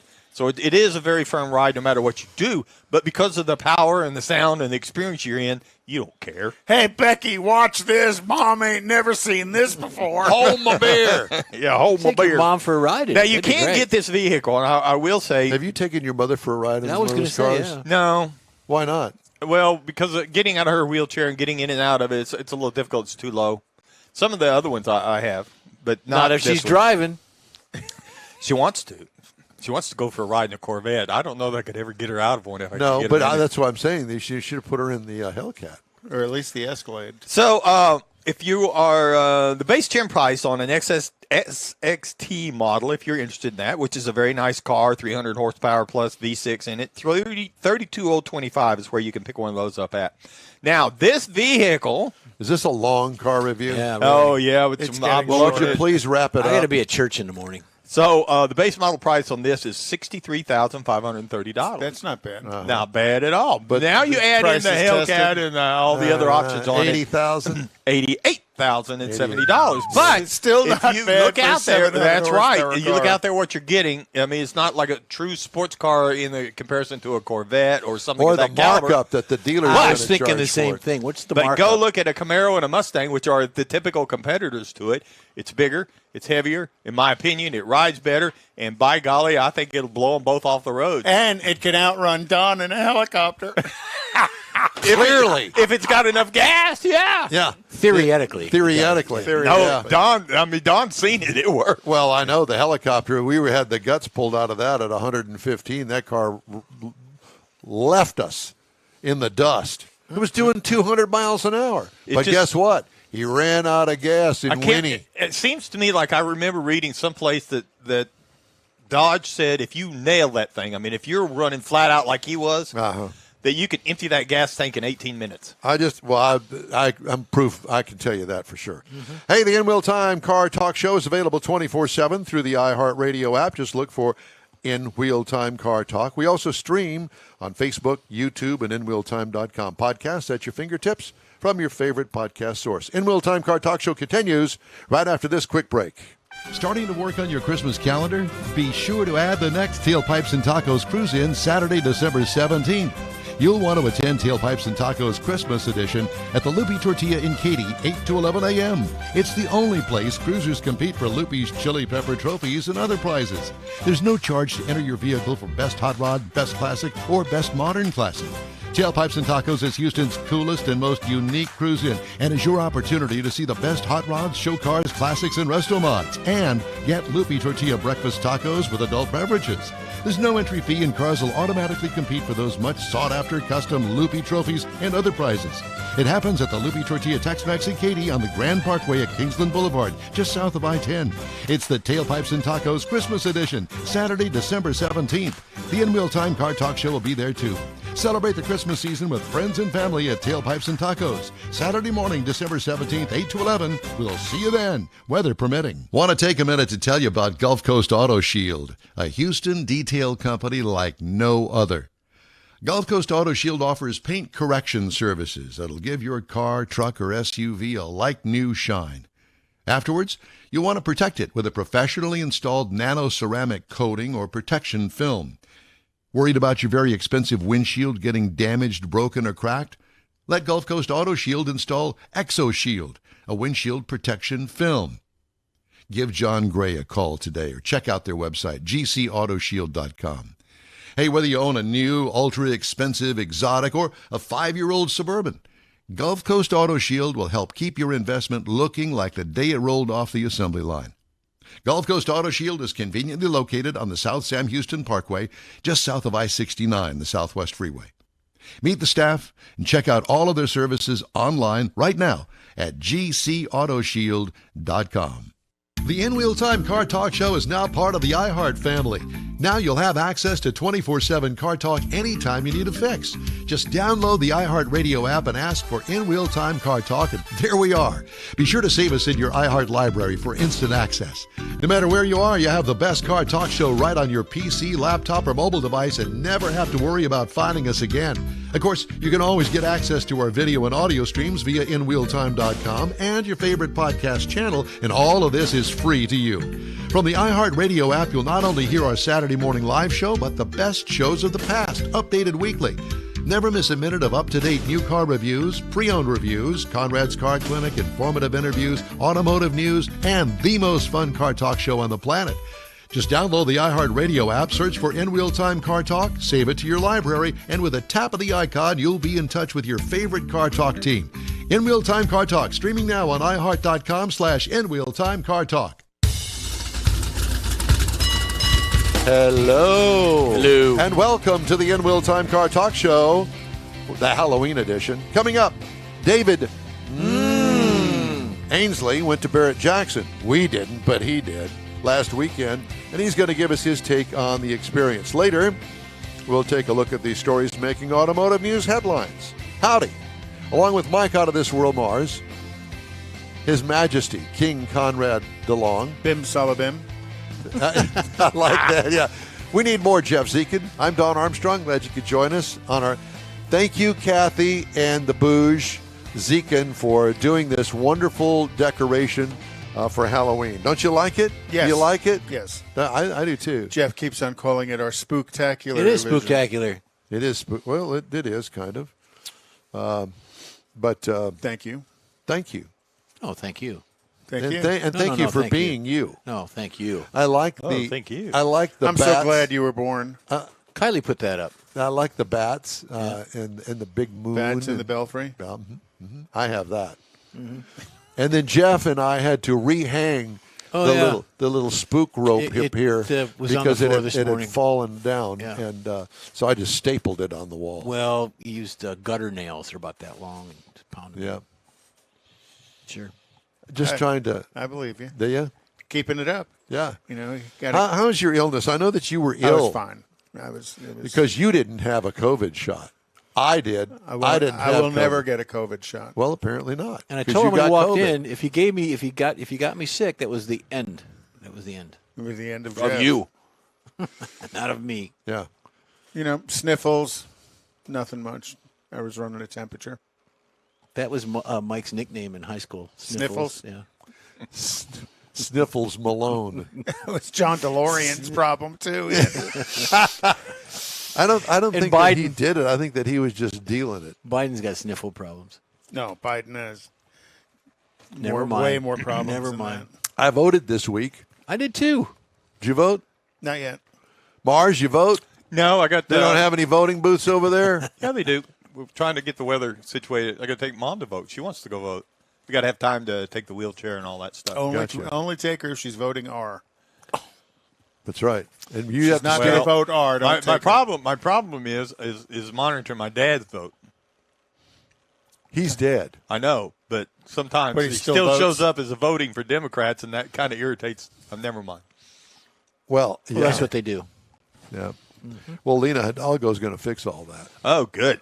Well, I heard they're expecting such a big voter turnout. They asked the Republicans to show up on Tuesday and the Democrats to show up on Wednesday. That'd be good. That's so old. All right, That yeah, is that's so a bad old. old joke. Yeah.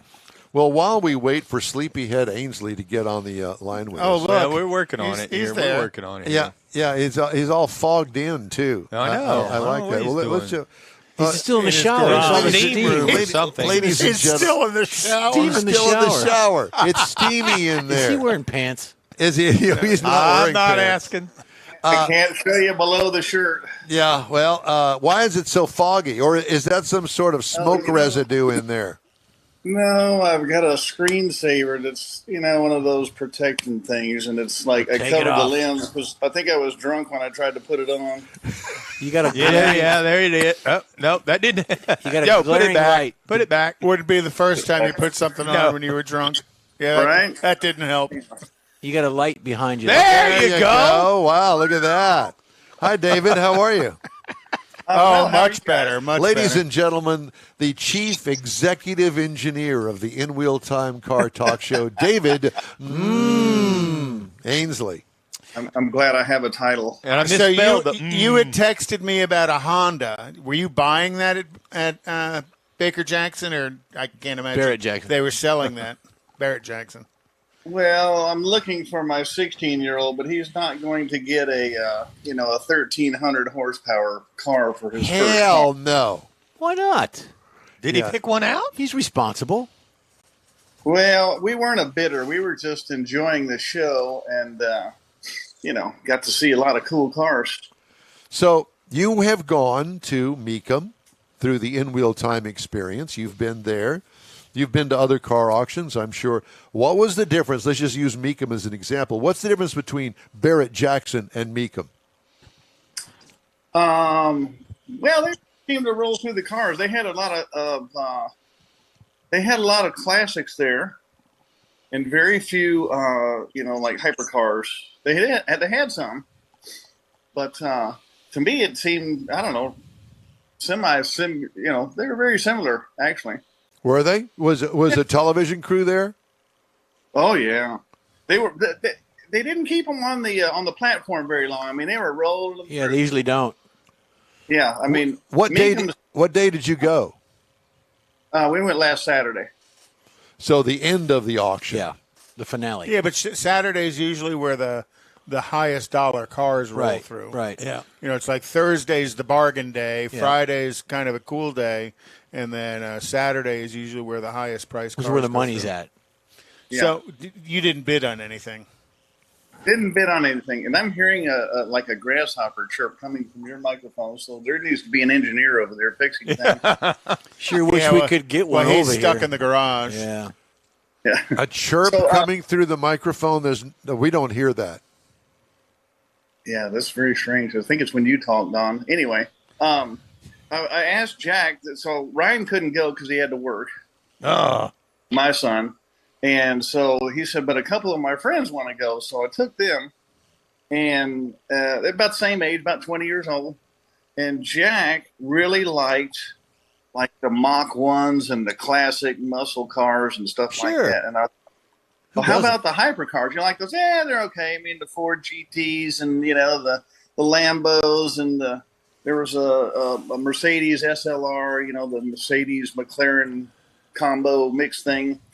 And, those are okay. But my son, Ryan, on the other hand, said, hey, what do you think about all these classic cars? Because I was talking to him after the show, and he's like, nah, he likes the foreign, speeders, The JDMs. He's early 20s, right? Yeah, he is 20. So, and his friends are too. But it's interesting to see the difference in personality. So I can trying to, you can't really categorize, a person as such liking either, the little fast, $1 million Lambos, or someone that likes a $20,000 classic Mach 1. Do you know? I'm ask the dais here.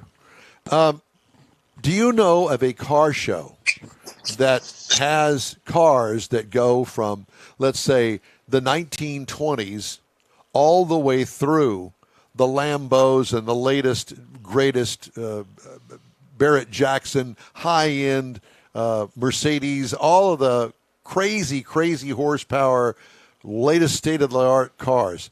I don't know of a car show that has all of that other than an auction.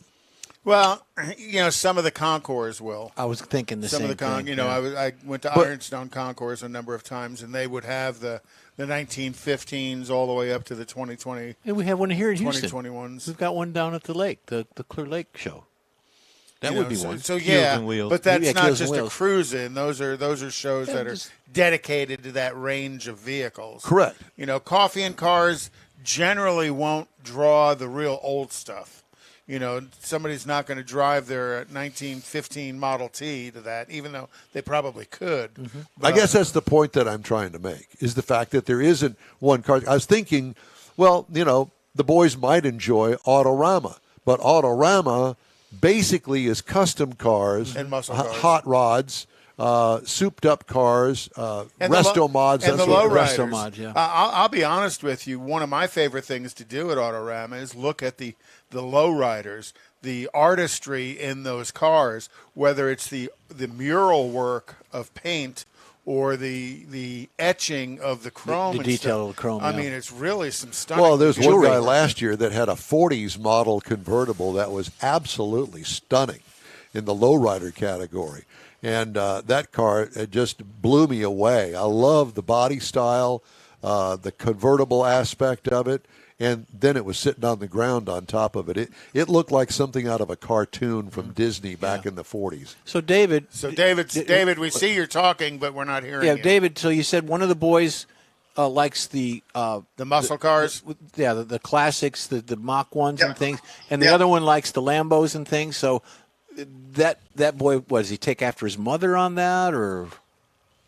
It's interesting because... this same fellow named Jack goes to the coffee and cars, and he's really grooving on all the Porsches and all the the foreign high speeders, dollar stuff, the high dollar stuff, and yet he says, I really like the Mach 1. So I don't know where he got that. It could have been from his dad or just a personal thing. I was talking about one of your boys. Well. They all like the foreign, the speeders. But the JDM type stuff. But if you Jack, he's like, where else can you get a 400 or 392 cubic inch car that's got 200 horsepower? So. Well, there is that, which isn't very. But I compare today's generation, that the boys that he went down to Barrett Jackson with, back when I went to my first Autorama in the Albert Thomas Convention Center, and I was blown away. But the cars were 20 years older at that point. So we're talking about 1970. So the cars basically were 50s, some 60s, certainly no 70s because it was 1970. So if you parlay that into today's group generation, they all grew up with the JDM thing when mom and dad had the Honda, when mom and dad had the Corolla. So they're familiar with that. So it really isn't a stretch. I mean, if you stop and think about it, the only difference is that 4-cylinder engines as opposed to great big humongous gas guzzling V8s of the 50s. And the weird thing is some of those 4-cylinders of today are going to beat some of those V8s of the 70s. Yep. This thing that I've got out here right now, this Elantra N, it is a 6-speed manual transmission. It's got basically racing seats in the thing. It rides like a race car, and it hauls donkey. And it's truly amazing what you can get out of a 4-cylinder engine. And then there's David's van. That's a nice van. Yeah, and then there's the van that's been up to the Odyssey. UP of Michigan flawlessly, by the way. Up and back. I like that. I like that van. Well, 20 years old, and I got it a couple of years ago, about a year ago, actually. From Emmons. It only had 36,000 miles on it. Yeah. So. Yeah, no, and how did it do on your trip to the UP? It was perfect. Right. It was. I think that the only thing that you did was you put new tires on it because the other ones were kind of just general maintenance, oil change, check the belts and all that. Yeah. Yeah, I didn't even change the belts. When I got this thing, I changed all the fluids and put new tires on it, and I changed the headlights because they looked like someone put Vaseline on them. So they had cataracts. Conrad looks like that in the morning too. Yeah. Looked like your camera did on your phone before you cleaned it off. Exactly. So put gas in it and go. What kind of mileage does that thing get, Dave? It's got a V6 in it, right? You got a V6, 3.5 liter. Got about 23, 24 on the road. That's actually, nice. Yeah. That's not bad at all. Yeah. But we had 3 people in there and just loaded down. So. Well, that's good. the great thing about those vehicles. And you went at a time when the gas was a little higher too in price. Oh yeah, yeah. Across the country, it was probably close to $5, I think. Yeah. Yeah. And diesel was $5.50. I mean, it was just kind of crazy. So you were asking me about a Honda Civic the other day. What was that about? I forget which one. We've been looking at some, but I can't remember Is this you're trying to get a car for your 16-year-old? Yeah. Just something calm or something cool? Both. I want to get something where you don't have to pay $8,000 a year for insurance. And actually, Civic's a very good choice. I think Civic is a great choice across the board. Honda's proven themselves worthy as far as quality and durability goes. I would also say pretty much any Toyota would be about the same. But at that price point, he's going to be looking at like a Toyota Corolla. It's really funny. We're finding that the Hondas are a lot more expensive than the Toyotas. Oh, absolutely they are. Yeah, because they hold their value a little bit better. And there's a maintenance factor involved in the Hondas that, generally speaking, aren't with the Toyotas. I know that the timing belt is one of them, and you have to change, according to specs, change the timing belt, I don't know, every 35,000 miles or something. I think it's now up to 90. And it is a total pain to do it. And so that's something else that you might want to look into if you're in the market for a Honda. So, David, when he wants to go somewhere, what does he drive? Does he drive the van? Does he drive your vehicle? What does he do? Well, he just got his first job yesterday, so he hasn't driven. What he wants to drive is this. Well, yeah, let him. Yeah, he can have it. Yeah, what's wrong with that? Yeah, that's no your problem. car. Yeah. David drives the van. They're both my car, but, this one is a little faster than the Honda Odyssey. Yeah, no kidding. It's also a little bit cooler. Oh, well, sure. So, what was the Honda? What's the sporty one? The Civic. Oh, the S-Type. Yeah. Yeah. Get an SI. Yep. Yeah. Well, that's the blue one I had sent you all the pictures of. I'm sure he'd love to have something like that. But again, the Honda Civic kind of ranges everything from the base car all the way up to the sporty car with the SI and the wings and all those. Now, is he mechanically mechanically inclined? Not so much. So whatever it is that you get him, pretty much is the way it's going to stay. Yeah, it needs to. Unless his brother gets hold of it. Put some fart can exhaust system on it. Well, he probably. We didn't need that at all. I got that all over the microphone. Yeah, you did. Absolutely. So, but we also found that, there's some Mazda 3s out there that look pretty cool, too. Yes, there are. And they come in some 2-doors. My daughter had one. She loved it. Yeah. So, I mean, if you look around. eBay's a good place. Anything online. Emmons Brothers, you never know what they have in stock because that's always moving. Yeah, and you've had success there. And it also sounds like used car prices is stabilizing, if not maybe headed down in some models. Might not be headed down in all models. The other thing is, too, is that when Jerry gets back, you might want to go down there and say, this is what I'm looking for, and he can put the word out to his buyers. That's what they do. And might be able to find you one like the van. Yeah. And while you're down there, I think in their inventory, I think they have an 02 Corvette with only 9,000 miles on it. So it'd be low mileage. And if he could put him in that, then, he could put some miles on it without hurting it. And they've got some Jeeps. I've seen Jeeps down there. They got some Wranglers they got and Jeeps coming out Renegades there and all years, that. Yeah. Good stuff. Yeah, you think I should get his first car as a Corvette? Hell no. No. Why not? We're worried about Don having a Corvette. Yeah. No. Well, you could take the Corvette and give him your Infinity. Oh, yeah, that's it. Well, just a thought. Just a thought. Just saying. Just try to help out there. Well, David, I guess we have a date with you come Autorama. Oh, okay. Perfect. Yep. That's a fun time. Yeah. Thanksgiving weekend. Sounds like it's the first time you heard that. Yeah, exactly. It's too early in the morning. Move-in is the Tuesday before Thanksgiving. So that'll be a good show. So there's how many cars do you think are going to be there this year? I don't know, 1,000. No, yeah, easily. 1,000. But like I said, it's a different kind of show. Yeah, you were talking about the car show aspects of the auto auction and being able to see all the vehicles and everything. The difference between that and Autorama. Autorama, they've got stanchions, they've got barriers, they got a setup, A display.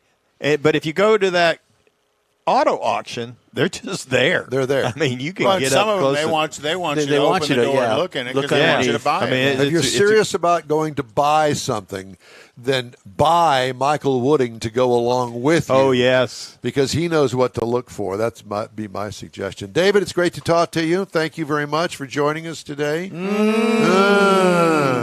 Well, you two, it's different to be on this side of the camera than behind the scenes. So. Well, we're glad you woke up to talk to us. Yeah. But there's that. And did you wake up to say, "Oh God, what's wrong over there today? What do I have to fix online today?" The cricket, Well, the cricket in my microphone. I know if I didn't get called at 7 a.m. that things were good. So. Or they were really, really bad Oh, and nothing works. No phones or nothing. Hey, give the best to your boys for us. We'll do it. All right, man. We'll talk to you this week. Love you, Dave. Yep. All right, Yeah. bye. All right. We'd love to hear from you. Shoot us an email. Address here at In Wheel Time is info@inwheeltime.com. Let's see. So did you hear that Toyota is working on a new GR86, one of your favorite vehicles, that little two-seater that they build? Except this one's going to be a turbo hybrid model. Well, speaking of, Toyota is considering a reboot of its electric vehicle strategy to better compete in a booming market. It has been slow to enter and has halted some work on existing EV projects, according to 4 people with knowledge of the still developing plans, told Reuters. The proposals under review, if adopted, would amount to a dramatic shift for Toyota and rewrite the $38 billion EV rollout plan the Japanese automaker announced last year to better compete with the likes of Tesla. In the meantime, Toyota has suspended work on some of the 30 EV projects announced in December, which, according to the sources and a document reviewed by Reuters, include the Toyota compact cruiser crossover and the battery electric Crown. Now, they just came out with the Crown, which is the top of the line, top of the heap Toyota. Oh, yeah. And it's coming to the United States. Toyota said it was committed to carbon neutrality but declined to comment on specific initiatives. And Toyota's proven themselves for decades with the hybrid model, with the Prius and the Synergy Drive. And I think that's the direction they're going to go with a plug-in hybrid and a regular hybrid. I think they are going to back off of the pure EV. They're going to get more focused on it. Well, yeah. and the other thing is that when I asked the guy at Toyota, the name shall go awry because we don't want to talk about that. But oh, that's his name, Shogo Arai? shall go awry. Very Japanese. Shogo Arai. I had that for dinner the other night. Very slow on the uptake. Can I get a cup of sugar? They're very cautious about moving forward quickly. Oh yeah. You know, I caught part of a story, and it's a doctor, one of those professor kind of guys, and people have actually started looking into the full cost of building an EV, battery cost, everything. Like in Michigan right now, somebody wants to open up another nickel mine. Got to have nickel for batteries. Mm-hmm. No. Can't open that nickel mine because of the EPA concerns, and the people up there are saying no. Because it's open pit mining. Speaking of which, Hyundai Motor Company will break ground on a $5.54 billion electric vehicle EV and battery plant in the United States on Tuesday, as South Korea's biggest automaker grapples with an uncertain outlook for its EV sales in its top market. Hyundai plans to begin commercial production in the first half of 2025 in the massive plant in Bryan County, west of Savannah, Georgia, that'll have an annual capacity of 300,000 units. Wow. That's a lot of cars. Savannah's a nice area. That's a pretty area, The groundbreaking comes amid anger from Korea and the European Union over U.S. electric vehicle tax policy. Joe Biden. The Inflation Reduction Act President Joe signed in August requires EVs to be assembled in North America in order to qualify for U.S. tax credits. Law made about 70% of EVs immediately ineligible for the tax credits of up to $7,500 per vehicle. Hence, they're moving Sales of the here. Hyundai Ioniq 5 crossover SUV in the United States slumped around 14% in September from the previous month, hit by the new U.S. law. Let's go, Brandon. So did you hear that Mercedes is going to leave Russia and they're going to sell all their production assets? Yes, to I some have investor? that story. Yeah, that was Yes, I have that story. Yeah, it's for $1. Mm-hmm.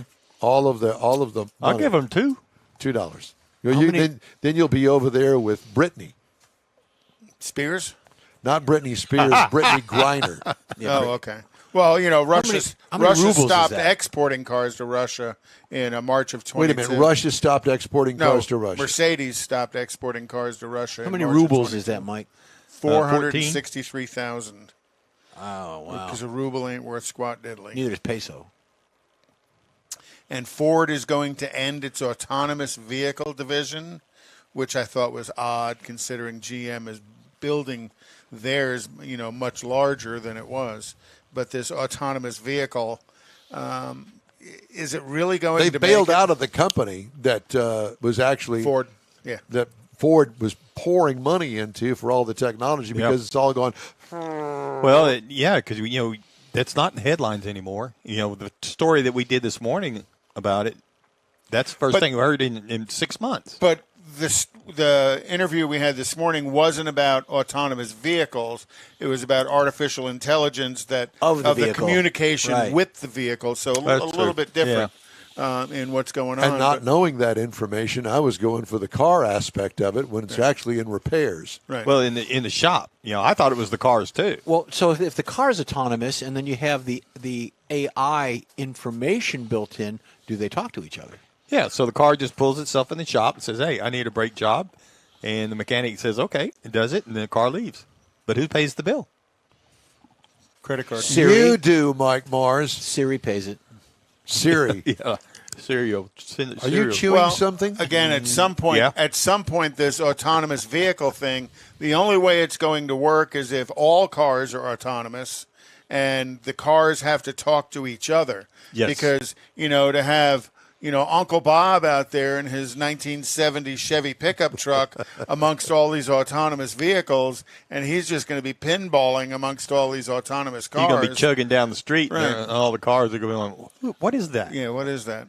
But, the autonomous vehicles are going to have to communicate with each other, which is just another whole level of internet connectivity for the vehicles, because when you're out in West Texas and there is no internet, your autonomous vehicle is going to come to a stop and go, hell no, I ain't going over there. I don't know what's going on. Along with all the other autonomous vehicles. And then you say, get along, little doggy. And they're Get all along, parked at get an along. intersection in San Francisco. Quick break now. We'll be right back. You're on the In Wheel Time Car Talk Show on iHeartRadio.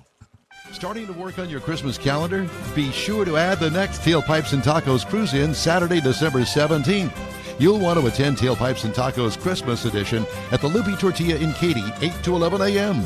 It's the only place cruisers compete for Loopy's Chili Pepper trophies and other prizes. There's no charge to enter your vehicle for Best Hot Rod, Best Classic, or Best Modern Classic. Tailpipes and Tacos is Houston's coolest and most unique cruise-in, and is your opportunity to see the best hot rods, show cars, classics, and resto mods. And get Loopy Tortilla breakfast tacos with adult beverages. There's no entry fee, and cars will automatically compete for those much sought-after custom Loopy trophies and other prizes. It happens at the Loopy Tortilla Tex-Mex in Katy on the Grand Parkway at Kingsland Boulevard, just south of I-10. It's the Tailpipes and Tacos Christmas Edition, Saturday, December 17th. The In Wheel Time Car Talk Show will be there too.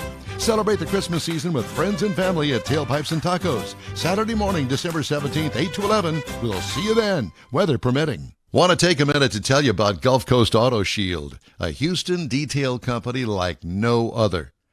Gulf Coast Auto Shield offers paint correction services that'll give your car, truck, or SUV a like-new shine. Afterwards, you'll want to protect it with a professionally installed nano-ceramic coating or protection film.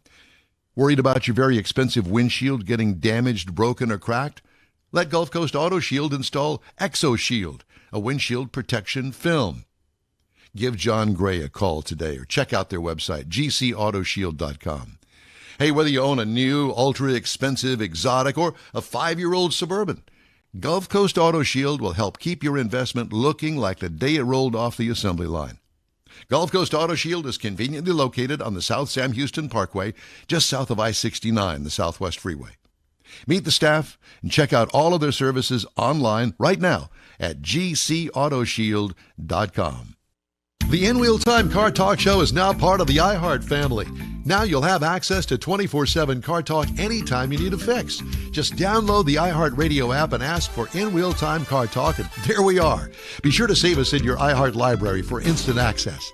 No matter where you are, you have the best Car Talk Show right on your PC, laptop, or mobile device and never have to worry about finding us again. Of course, you can always get access to our video and audio streams via InWheelTime.com and your favorite podcast channel, and all of this is free to you.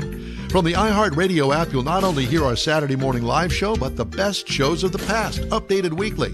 Never miss a minute of up-to-date new car reviews, pre-owned reviews, Conrad's Car Clinic, informative interviews, automotive news, and the most fun car talk show on the planet.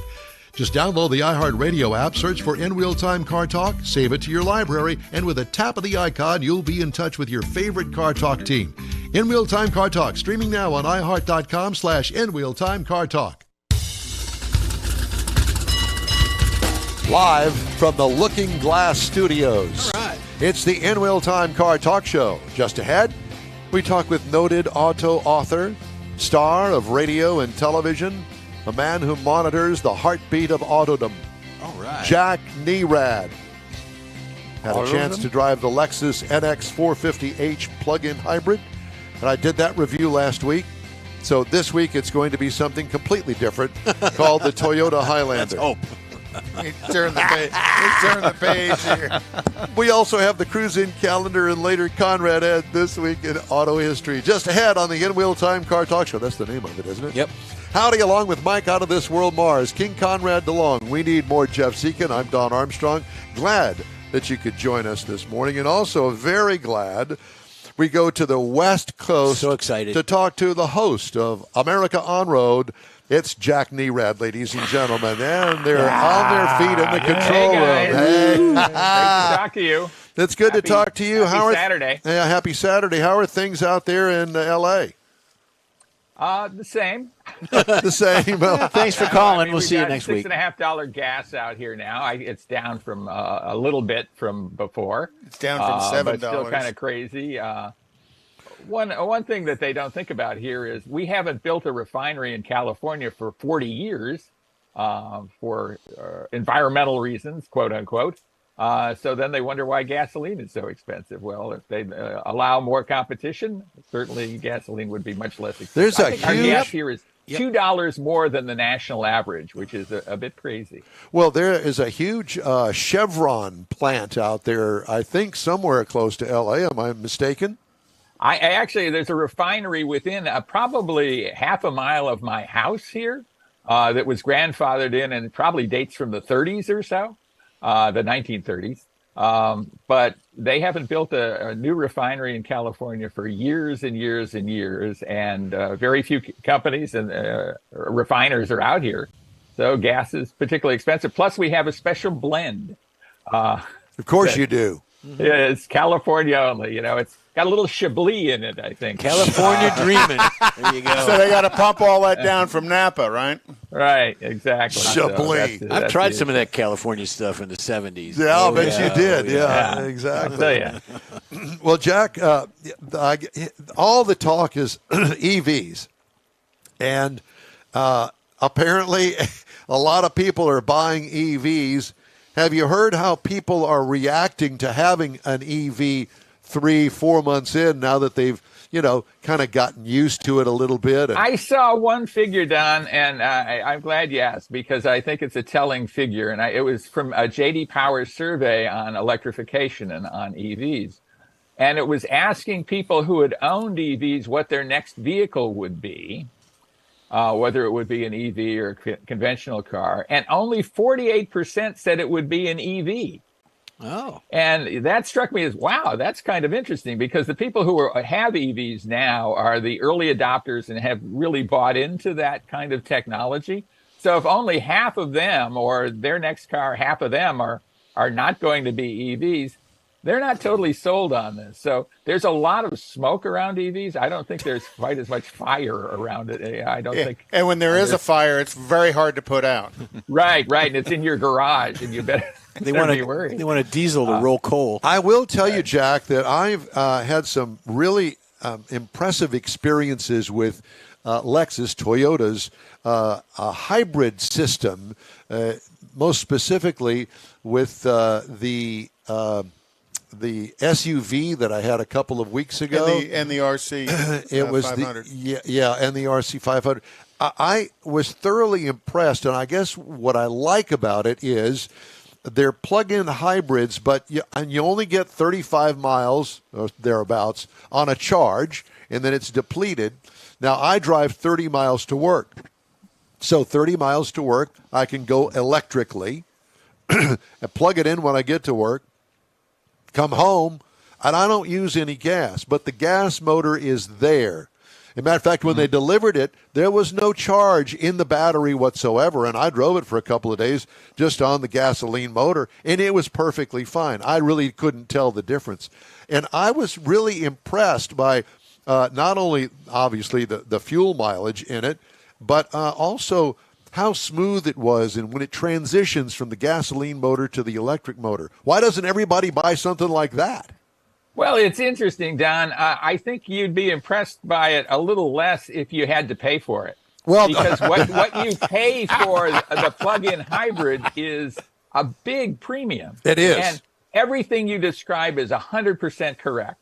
They are smooth. They are quiet. There's a lot of times you can drive them on electric only. That's great stuff. But when you look at the pricing, it's thousands and thousands That's of dollars 10 grand more. 10 yeah, grand. Exactly. So there's a lot of gasoline in $10,000, even at $5 a gallon, right? Right. And a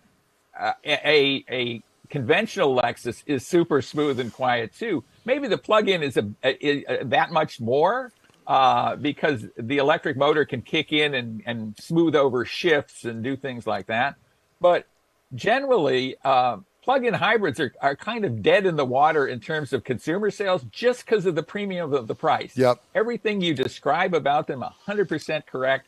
but people are not willing to pay that premium for them. Well, the other thing too, Jack, that I've gotten familiar with here and just recently with some of the newer technology, these turbocharged 4-cylinder engines, some of them getting 300 horsepower and getting 30 miles to the gallon. Oh, yeah. Yeah, Good stuff. Yeah, absolutely true. I mean, I was driving the GR Corolla recently, 300 horsepower, a crazy amount of power in a Corolla. You know, suddenly a Corolla that's a really fun, exciting vehicle to drive that kind of blows away the competition. I was driving a Subaru WRX. This was during North American Car of the Year testing. I was back in Michigan doing that a week or so ago.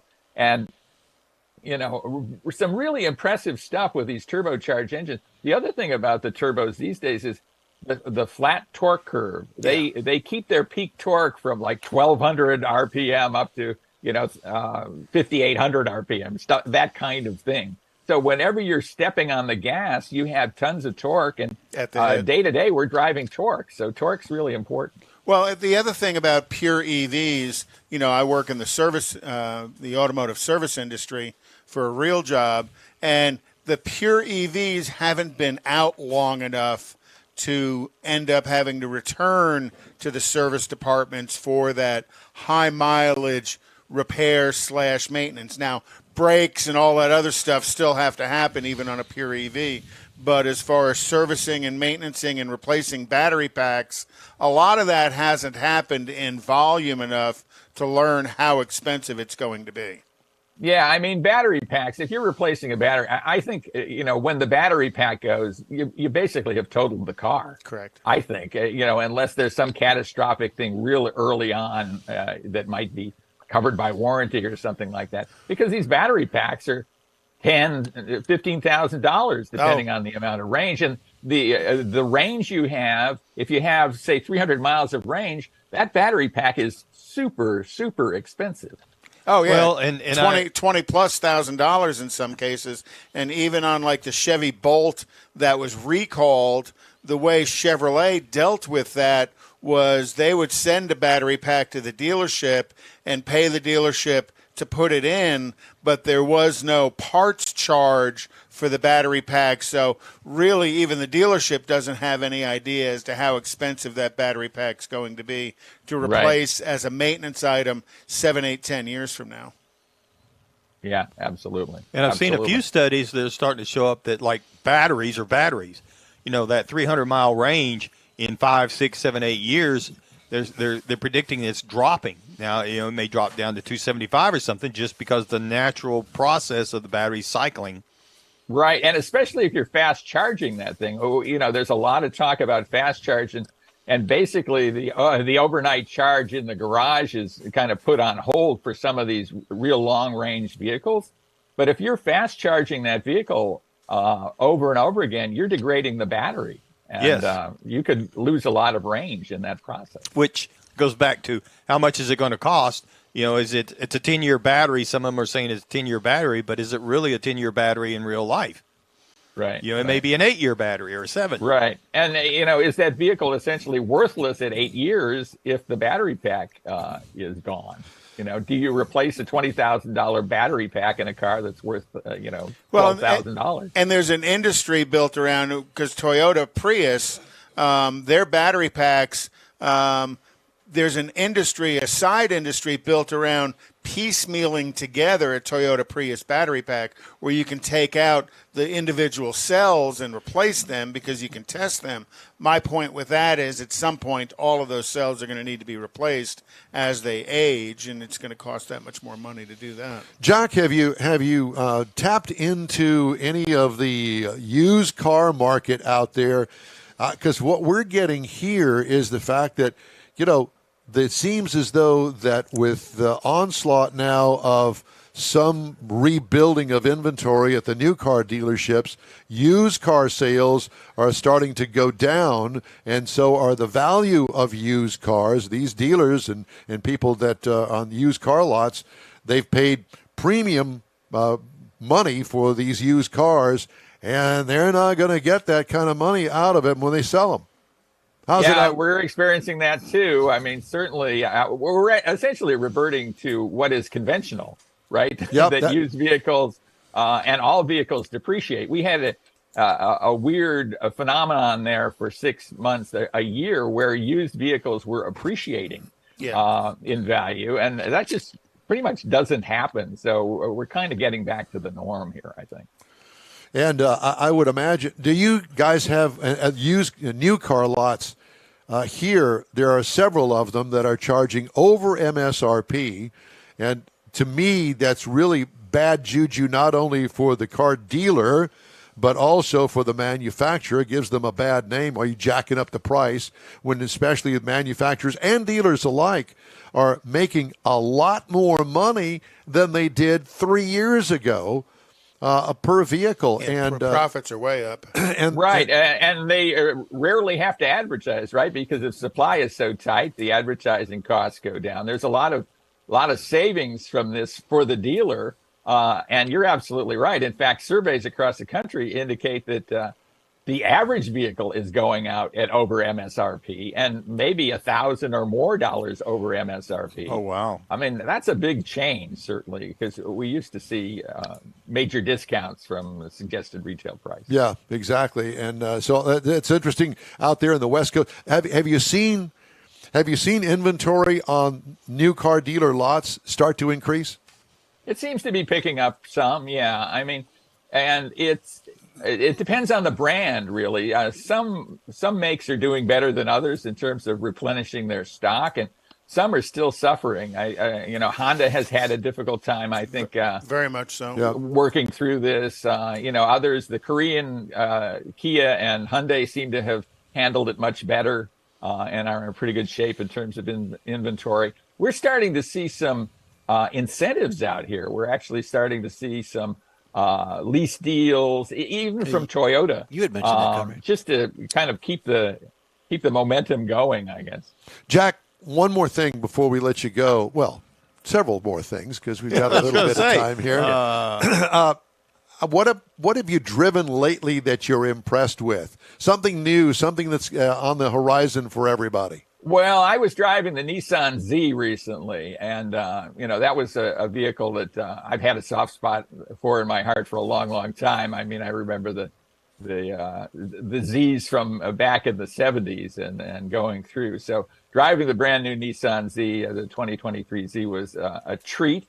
It's one of those vehicles that kind of retains the same feel that first vehicle had 30, 40 years ago. It's fast. It's, I think, faster than many would imagine, actually, given the price. Not terribly expensive either. I mean, in today's terms, the vehicle I was driving, I think, was about $55,000. That's a lot of money to me, but I think in terms of a new vehicle, with that kind of potential, it's quite a bargain. So that was one vehicle I've really been impressed with recently. Not to show my age, but the original 240Z came out in 1970, 52 years ago. My brother's a Z. Thanks. My brother owns Zs. He gets one every few years. Don remembers that. Do you think that it? I do too. I really enjoyed the styling, but will the styling hold up like Nissan tends to be slow on the uptake and updating styling? Here's the thing. I think there's a whole different mindset of people who are younger than us, which in my case is most people, I guess. But, two-door sports cars are real cool to me. I don't think they're nearly as cool to generations who are younger than me. And I think I've got some 20-year-old children, and two doors are just kind of weird to them. They don't understand the point. They think they're really inconvenient. So I think there's a group that thinks this is cool, but I think there's others that kind of shrug their shoulders and go, give me a nice SUV with four doors and a lot of space, and I'll be happy. It's funny you say that because one of my son's friends, he bought a two-door Honda Accord on purpose because he said, nobody ever wants to go anywhere with me because they don't want to have to climb in the back. So I don't have to drive. I'm like, hey, Justin, you're smarter than the average bear. So how was the LA Auto Show? Well, the LA Auto Show is coming up in about 3 weeks, and I think it's going to be a good one. I've been talking to those people because I am Vice President of North American Car of the Year, and we're going to introduce or unveil the finalists for North American Car of the Year, Truck of the Year, and Utility of the Year at the LA show. So I'm excited about that. We're going to have a big display there. I think it's going to be a pretty good show. I mean, this is Los Angeles is a county, a city that relies on the automobile, certainly. So a lot of people are enthusiastic about cars, and I think we're going to have a good show. We look forward to our invitation. Do you have knowledge of the fact that all of the manufacturers are going to be there? Because, here there have been several major auto manufacturers that have not shown in the Houston Automobile Dealers Association show that we have in January. Is that the same right, thing? And I think we're going to see that in Los Angeles, too. I think a lot of the luxury manufacturers, for one reason or another, don't seem to want to display at auto shows these days. And I think that's a mistake, because I think what you build in an auto show is not just demand right now, but I think we all, all of us remember going to auto shows when we were 10, 12, 13 years old, looking at the cool cars and going, boy, I wish I had this, Mercedes-Benz or this BMW or et cetera, knowing that, a 12-year-old boy is not going to buy that, but somewhere in the future you're going to. So I think that's a big mistake. And some dealers are actually kind of taking it up and exhibiting those cars anyway without manufacturer support. And I think that's a pretty good idea. It seems to be what was going on here last year. We had more dealers than that's what happened OEMs. here in Houston. Yeah. Well, Jack, it's always great to talk to you, get your insight on the auto industry and all the new and latest things. And you get make us smarter. And get a few laughs out of it as well. It's always a pleasure. Well, I love talking to you guys, and I hope you have a wonderful Halloween. Go out and scare some people, and we already have. Yeah. Well, Jack, again, thanks, and we'll talk to you again soon. Happy Halloween and Thanksgiving if we don't talk to you before then. Thank you. Thank you. I look forward to it. Host Take care, of America on the Road, Mr. Jack Nerad, our guest, and it's always good to talk to him. It's always fun. Time for the cruise-in calendar. Well, next Saturday, November 5th, 8 a.m. to 1 p.m. is the Klein Band Car Show, fundraiser for Klein Band. We had them on earlier today. Also next Saturday is the Corvettes Invade SVRA weekend at Circuit of the Americas, and we know Don's not going to go. I'm not. But that would be a cool weekend to go to. Saturday, November 12th, 10 a.m. to 2 p.m. is the Travis FFA Car Show at Travis High School in Richmond, Texas. Everybody's doing a fundraiser. November 12th, the Vet Fest Car and Bike Show at Warriors Refuge, and that is runs till 5 p.m. Saturday, November 19th, 8 a.m. to 10 a.m. is Coles Crossing Cars and Coffee. That's back. That had gone away for a while because stupid people showed up and ruined it. The Houston Ferrari Festival in support of Texas Children's Cancer and Hematology Center is going to be the December 4th, and that's going to be down in the River Oaks area. Oh, Don, you're so fun. And that's going to be looking for a date. $5 to get in. Even for non-participant spectators, and then $20 to put a car in. But again, all of the donations go to Children's Cancer and Hematology Center. Okay. All right, thank you, sir. Time now for this hour's car review. Had a chance to drive the 2022 Toyota Highlander. It comes in these trim levels, and I like this about Toyota, that they put packages together and they call them different names. So the Highlander comes in the L, the LE, the XLE, the XSE, the Limited, and the top of the line Platinum. The reviewed trim level that I got to drive was the XSE V6 all-wheel drive. This is a small SUV, not. They have increased the size of the Highlander unbelievably. This thing is big. It's a 3-row vehicle. Not that you can get a human being in the third row. That'd be strictly for kids. But You can get up to 8 passengers and driver in this thing, 7 with the second row captain's chairs, which is what I would recommend. Exterior changes from last model year. Complete redo in 2020. This is my first chance to drive one. Exterior features include noticeable wheel well bulges, front and rear. The rear bulge starts actually at the front door. Yep, you'll have to see it to believe it. Sharp-looking front end with stylish grille. The XLE gets huge lower valance opening. Narrow tail lamps. Overall, attractive car. And rear. And we like the rear. Okay. Interior highlights. Attractive, functional dash layout with a big touch screen that's easy to use. We like big. Seating comfort is high. Cubbies and storage spaces abound in this vehicle. Easy steering wheel controls. Cargo trunk room, small with the third row up, as you can imagine. What I liked about it, the attractive upholstery in the one that I had. It looked awesome. It had the red and the black interior, and we had a dark blue exterior, and it actually fit. It worked. It was a good-looking car. It was. As bizarre as that may I was sound. going to say, that sounds like an odd combination. But it works. What could use improvement? Move the passive cell phone charger to the front of the console, please. 3.6-liter V6, 295 horsepower, 263 pound-feet of torque through an 8-speed automatic transmission. It'll tow up to 5,000 pounds. Gets 20 miles per gallon city, 27 highway for a combined of 23, according to the window sticker. I got 21.2 miles per gallon over 334.9 miles. Pretty good for a big SUV. What I liked, the perfect power match with this size SUV. What could use improvement? I would like to see a turbocharged 4-cylinder option in it to get a little bit better gas mileage. That's just me. Ride and handling, one of the best rides in its category. What could use improvement? An adjustable suspension?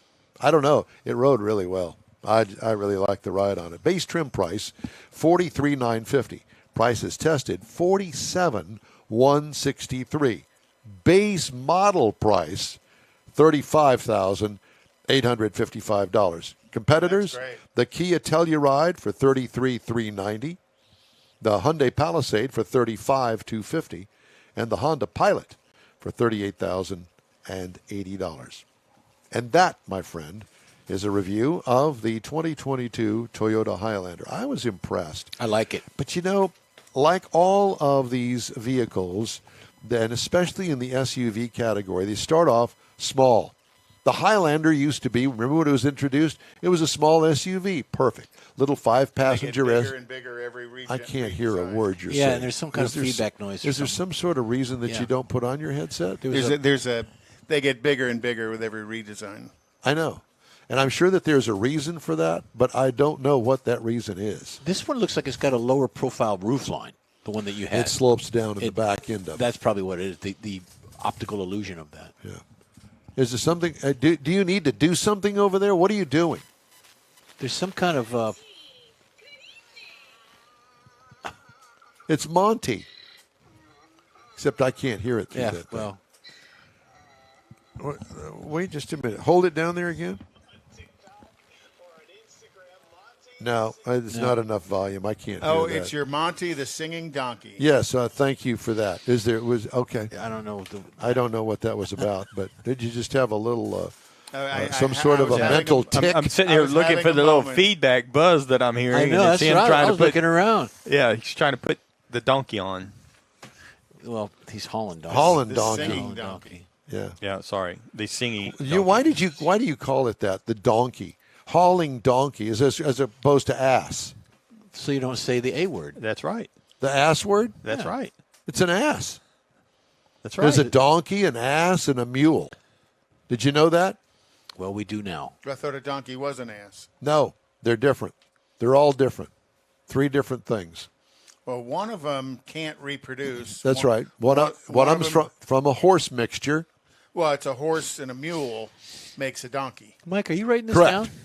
No. I'm trying to forget it as fast as I hear it. But if a Well, horse, you're the one that came up with hauling donkey. We'd never heard of I such didn't bring a it thing. up today. I've You heard did. that. if a No, you did. If a horse and a mule make a donkey, did it have to start with Mr. Ed so it could be a singing donkey? Horse is a horse, of course, Oh, of course. boy. Unless, of course, it's a talking horse, of course. Unless, of course. Do you know the voice of Mr. Ed was actually a country rockabilly singer from like the 40s? No, I did No, I not did not. recognize that. Voice, yeah.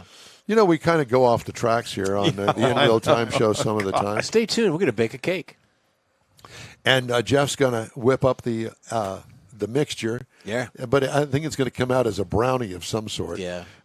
We like brownies. I know you do. Hey, the In Real Time Car Show talks and streams on the iHeartRadio app, Facebook, YouTube, and InRealTime.com. 30-minute podcasts available from your favorite podcast provider. The In Real Time Car Talk Show continues right after this quick break. Starting to work on your Christmas calendar? Be sure to add the next Tailpipes and Tacos Cruise In Saturday, December 17th. You'll want to attend Tailpipes and Tacos Christmas Edition at the Loopy Tortilla in Katy, 8 to 11 a.m. It's the only place cruisers compete for Loopy's Chili Pepper trophies and other prizes. There's no charge to enter your vehicle for Best Hot Rod, Best Classic, or Best Modern Classic. Tailpipes and Tacos is Houston's coolest and most unique cruise-in and is your opportunity to see the best hot rods, show cars, classics, and resto mods. And get Loopy Tortilla breakfast tacos with adult beverages. There's no entry fee and cars will automatically compete for those much sought-after custom Loopy trophies and other prizes. It happens at the Loopy Tortilla Tex-Mex in Katy on the Grand Parkway at Kingsland Boulevard, just south of I-10. It's the Tailpipes and Tacos Christmas Edition, Saturday, December 17th. The In Real Time Car Talk Show will be there too. Celebrate the Christmas season with friends and family at Tailpipes and Tacos. Saturday morning, December 17th, 8 to 11. We'll see you then, weather permitting. Want to take a minute to tell you about Gulf Coast Auto Shield, a Houston detail company like no other. Gulf Coast Auto Shield offers paint correction services that'll give your car, truck, or SUV a like-new shine. Afterwards, you'll want to protect it with a professionally installed nano-ceramic coating or protection film. Worried about your very expensive windshield getting damaged, broken, or cracked? Let Gulf Coast Auto Shield install ExoShield, a windshield protection film. Give John Gray a call today or check out their website, gcautoshield.com. Hey, whether you own a new, ultra-expensive, exotic, or a 5-year-old Suburban, Gulf Coast Auto Shield will help keep your investment looking like the day it rolled off the assembly line. Gulf Coast Auto Shield is conveniently located on the South Sam Houston Parkway, just south of I-69, the Southwest Freeway. Meet the staff and check out all of their services online right now at gcautoshield.com. The In Real Time Car Talk Show is now part of the iHeart family. Now you'll have access to 24/7 Car Talk anytime you need a fix. Just download the iHeart Radio app and ask for In Real Time Car Talk, and there we are. Be sure to save us in your iHeart library for instant access. No matter where you are, you have the best Car Talk Show right on your PC, laptop, or mobile device and never have to worry about finding us again. Of course, you can always get access to our video and audio streams via InRealTime.com and your favorite podcast channel, and all of this is free to you. From the iHeart Radio app, you'll not only hear our Saturday morning live show, but the best shows of the past, updated weekly. Never miss a minute of up-to-date new car reviews, pre-owned reviews, Conrad's Car Clinic, informative interviews, automotive news, and the most fun car talk show on the planet. Just download the iHeart Radio app, search for In Real Time Car Talk, save it to your library, and with a tap of the icon, you'll be in touch with your favorite Car Talk team. In Real Time Car Talk, streaming now on iHeart.com/In Real Time Car Talk. Howdy! It's the In Real Time Car Talk Show. Just ahead, ever wondered about how safe your passengers are in the back seat, or yourself if you're sitting in the back seat, or cared? Consumer Reports' Emily Thomas talks about rear seat safety features, and I think you're going to be surprised. Conrad will have This Week in Auto History, and we'll get you updated on the stories making car news this week. Howdy, along with Mike out of This World Mars, King Conrad DeLong. We need more Jeff Zekin. I'm Don Armstrong. Glad you could join us today. Thanks so much. Now, direct to Consumer Reports and Emily Thomas. Emily, a pleasant Saturday morning to you. Thanks for getting up and putting on makeup and looking all fit and fiddle up there. And we appreciate it. So thanks for being with us. Thank you so much for having me. So, Consumer Reports, rear seat safety. You know, I don't think that anybody really has thought about rear seat safety in quite a long time. However, Conrad brought up earlier today, and we were talking about our interview with you, the fact that more thought has been given recently about rear seat safety. And it's one of those things that we'd like to hear from you on this. Tell me what you guys looked at. Yeah, so Consumer Reports evaluation is looking for the presence and absence of key proven safety technologies that have been implemented in the front seat, but perhaps haven't necessarily made their way into the back.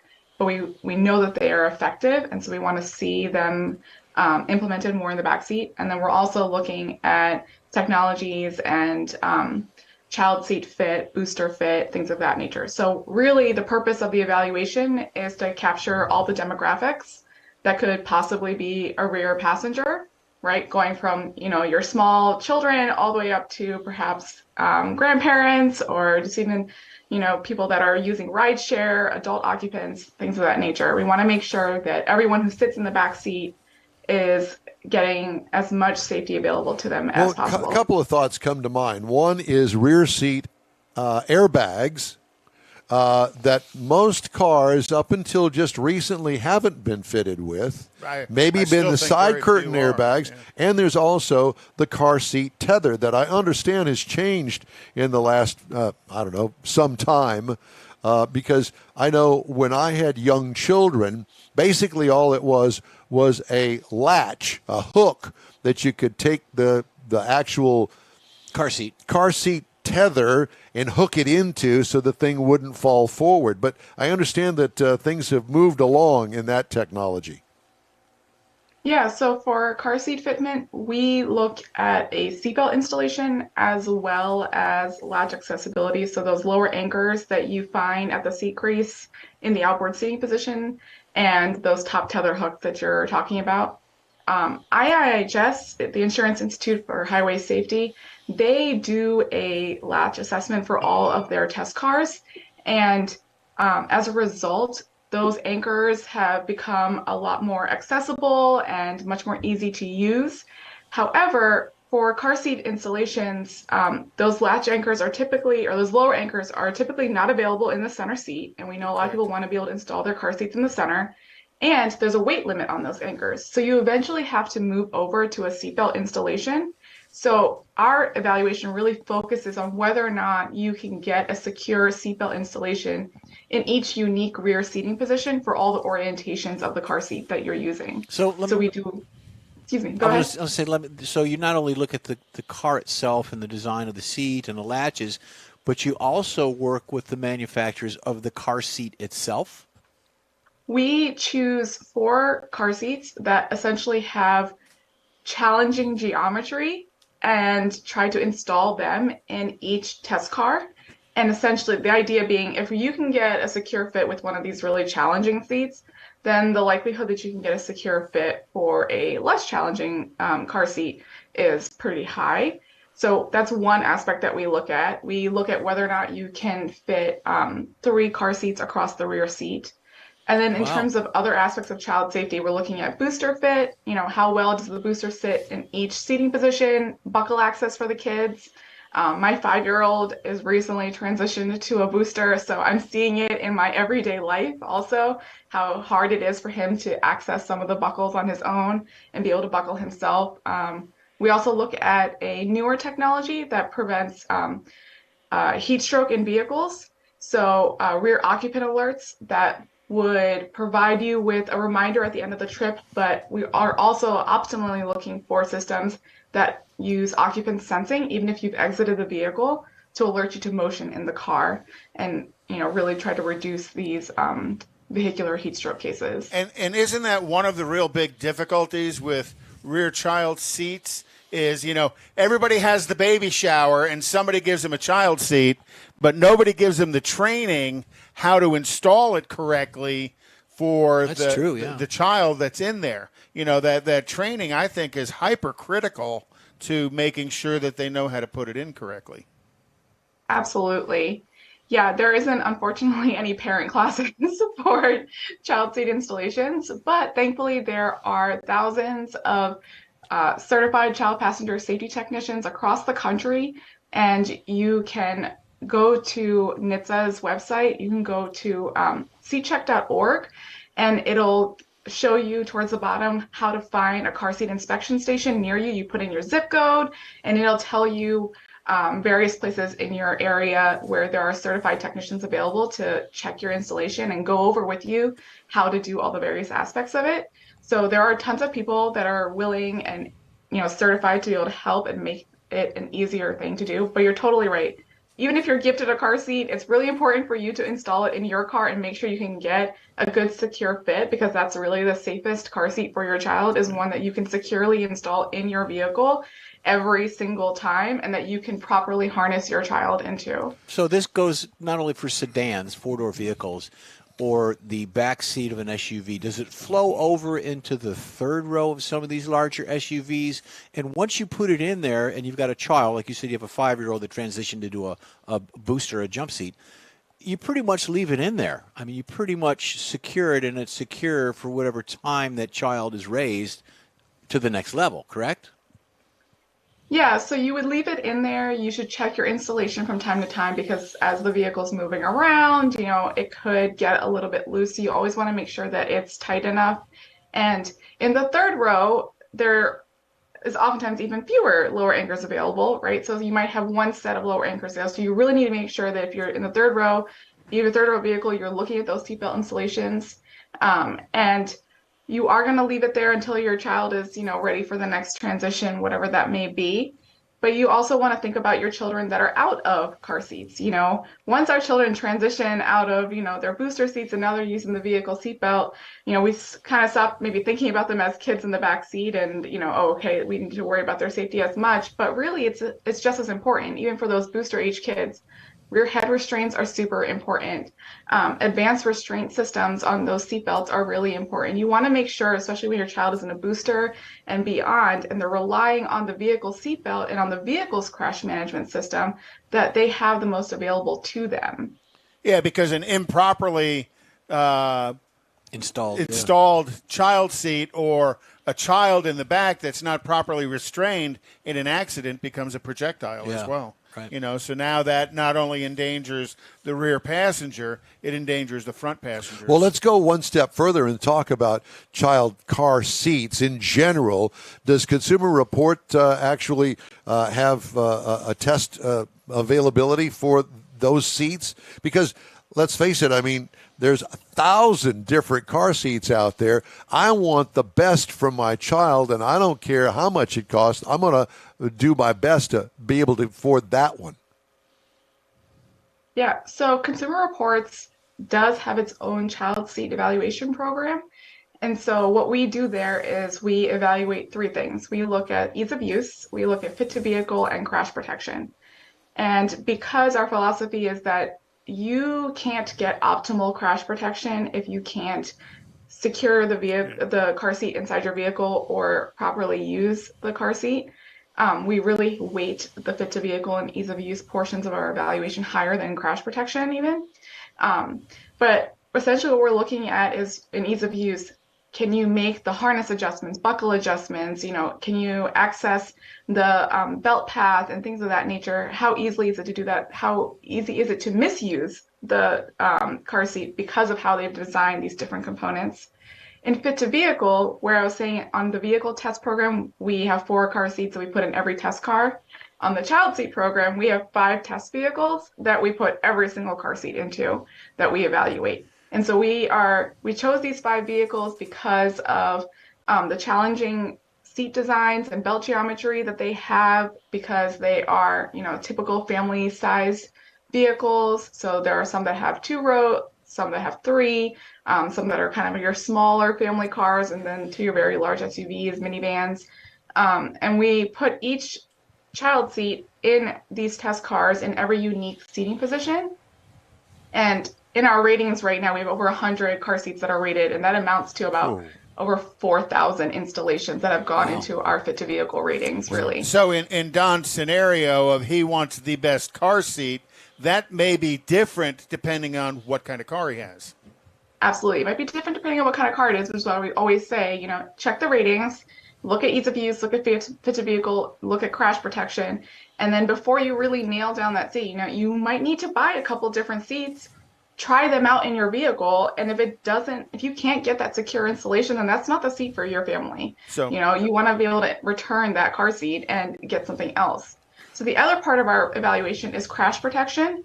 And we do independent testing of the seats. We basically are looking to see what additional margins of safety is being provided by the seats, because all car seats that are sold in the US, they have to meet the regulatory standard.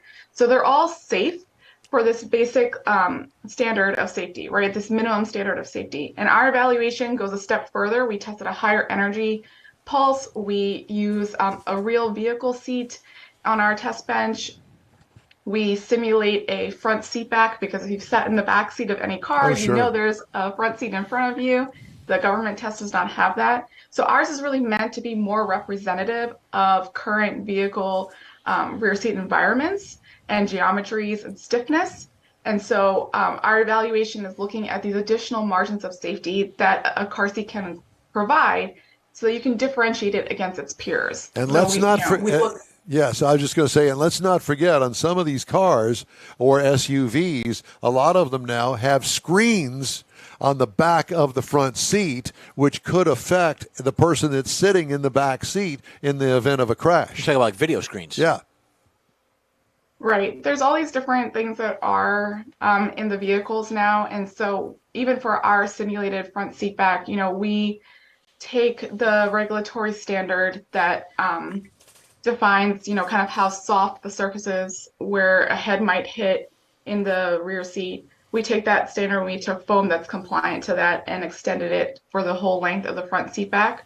Trying to be forward thinking about, maybe eventually at some point we'll be able to take that compliance and move it below just where like an adult's head would strike, but also where a child's head would strike. And we're looking for that interaction that could potentially happen between the child's head and the front seat back, especially in a rear facing car seat. But in the laboratory, we are limited to one crash direction that, we can do repeatably. And so in the real world, we know that crashes are typically multiple events, right? You're not just having a singular impact necessarily.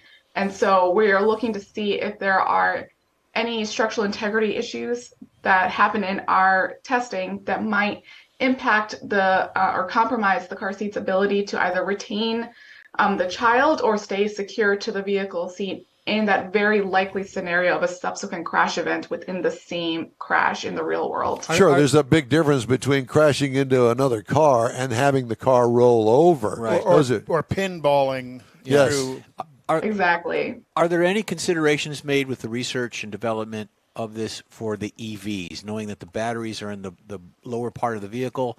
Are there anything Center of gravity Yeah, change. center of gravity change. But is there anything specific that you look for on an EV, or are there engineering things designed differently? So in our evaluations, we're not doing those types of considerations because we don't do vehicle crash testing. So really, when the manufacturers are designing their cars, they have to do their own set of testing, and the car seat manufacturers, as they see the industry and the design of vehicles changing, they're doing their own due diligence as well. But when we're looking at installations, we're trying to make sure that you're really tying that car seat well to the vehicle to optimize on the vehicle's crash management system. Okay. So regardless of what type of vehicle it is, if that's attachment from the car seat to the vehicle is secure, then you're really going to be able to benefit from what design the vehicle has.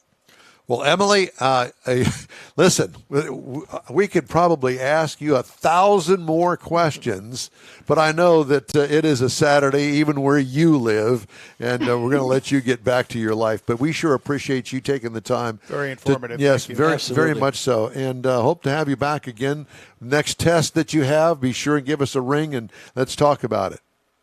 Very good. Thank you so much for having me. I appreciate Thank you. it. You Thank bet. you. Yeah. Emily Thomas with Consumer Reports. Always Very love cool. talking to I Consumer had Reports. posted her seatcheck.org website as well as Consumer Reports, CR.org, because that seatcheck.org, what a great bit of information that there are places here in Houston you can bring your seat. Yeah, and your did car, not and know they'll that. teach you how to mount it correctly, because I think so many people have no clue how to mount it Well, correctly. I'm going to be a grandfather in Right. March. I'm pretty excited about Mike, that. it makes you want to go out and have more kids, doesn't it? No. And so I know that I am going to have some input in the car seat realm for the new baby. Yeah, you get to buy it. Probably. And install it. And the other thing is that, when am I going to buy one for my car? You got to put one in the Corvette. That's what I'm thinking. Yeah. No. Because the Corvette, you're not that's supposed to be a rear-facing seat. Not with a frontal airbag. Well, with a front airbag. Now, you can turn off that front airbag. Yeah. And typically that's what You've turned 3 of those airbags off. Oh. I had to. You guys did it on your own last week. No, he did. Gee whiz. Sorry. No, don't be sorry. That was a pretty good one. That was good. We might have to use that again somewhere. Michael send me that little clip, and we could play it over and over and over again. To remind it could me. be your ringtone. That's it. That and the donkey. The donkey and that yeah. Uh-huh. Oh, Yeah, it's Holland Donkey. Holland Donkey. All right. Lovely. Time now for This Week in Auto History. Right. Well, Dun, that's your cue. I know it's my cue. Mars has done some fun stuff, so I wanted to give him his chance of the dancing skeletons. In 1902, this week, according to the book by Henry Leland, Master of Precision, the final assembly of the very first Cadillac took place this week. I thought Jeff would be excited about that. I am excited. And, you were there when that happened. Yeah, was I it think 1902? I was there. Look in the background there. In 1919, Rolls-Royce of America was established, and the luxurious motor cars proved to be the favorite means of transport of America's elite during the Roaring 20s. Wow. Did you know that Rolls-Royce built cars from 1921 through 1926 in Springfield, Massachusetts? I did not realize And that. they're still recalling a couple. No, but how cool was that? That's a Silver Cloud. I thought that those were all built in England. Nope, they built them in Springfield, Massachusetts. They don't for build them 5 there years. anymore. No, they stopped in 26. In 1920, Harley-Davidson registered Harley-Davidson trademark for their motorcycles, bicycles, sidecars, and parcel cars. I didn't realize What's that a parcel car? it would be like a trike with a box on the back of it. Oh, for kind of delivery. like the old police things that Yeah, they used to run around the Astrodome Or in all the like a time. little 3-wheeler. A tuk-tuk. A tuk-tuk. A tuk-tuk. Tuk-tuk. yeah. Oh, tuk-tuk. In 1936, the first I feel like Volkswagen test drive of the 1936 prototype was this week in history. That's it? Yep. That's asking to be tubbed out. So that was waiting for it to get bugged. It looks like But a that bug was eye. the Type 1 prototype. I'll be. In Does it still exist, I wonder? Yeah, it's in a museum over in Wiesock, Germany, or something like that. Okay. In 1965, the MGB GT goes on sale. I like that car. I like that car as well. Offered with a different cabin. Pininfarina did the interior on the car. A little bit of a utilitarian station wagon with the sportiness of a hatchback. And actually, the GT was available with the 3.5-liter V8 in it. What? Relatively rare car. And I'm going to put it up on a Unicorn Hunting. I learned about this. I did not realize that you could get a V8 in this. I didn't realize that either. Yeah, really. And it's that same little 3.5-liter V8 that Oldsmobile had used in 61 and 62 that Buick had built, and they sold it to British Leland in 1964. That was that little aluminum one. That all aluminum Yeah, V8. 215. 215 cubic inches. And it's gone on through evolution that it was in Range Rovers up until, the mid-2000s? So they've really gotten good use out of that. But, yeah, I thought that was a great story. When I read this, I'm like, that'd be a great Unicorn Hunting story. In 1975, DeLorean Motor Company was founded by John DeLorean, which led to the DMC-12, which was the star of Back When to did the it come Future. out? 77? When was it out? 82? 81 or 82. Couldn't tell you. And then in 2006, the last Ford Taurus rolled off the assembly line in Hapeville, Georgia. The keys to that silver car went to Truett Cathy, the owner of Chick-fil-A. And he put it in his museum and he's got a whole big collection of. Well, he's dead. Yeah, well, yeah, but there was still a big collection of cars, and his car collection was kind of more of the Ford Taurus stuff, not a muscle car or a high-end car collection. But in his collection, you could not look at it on Sundays. No, he's a faithful man. So that is This Week in Auto History. Well, that was short and sweet. It was sweet. But that's good. All right. Yeah, biggest thing I learned in this one was the MGB GT, and I had no clue it had. I knew about the Springfield, Massachusetts production of the Rolls Royce, but I think that's an interesting bit of information. And part of the reason they did that though is because the one of the presidents, there was a couple of the presidents had them, and they needed to get them worked on, and they wouldn't ship them back, so they created the place to help work on them, and that was part of the package of doing it. My favorite was the Cadillac. Remember me telling you a few weeks ago? Remember? I remember that the thieves were stealing brand new cars off of the holding lot outside the factories up in Detroit. I know where you're going with this. An armed robbery of a U.S. postal carrier helped police begin to unravel a crime ring that has stolen numerous muscle cars and other expensive vehicles from auto plants and dealerships in the Detroit area.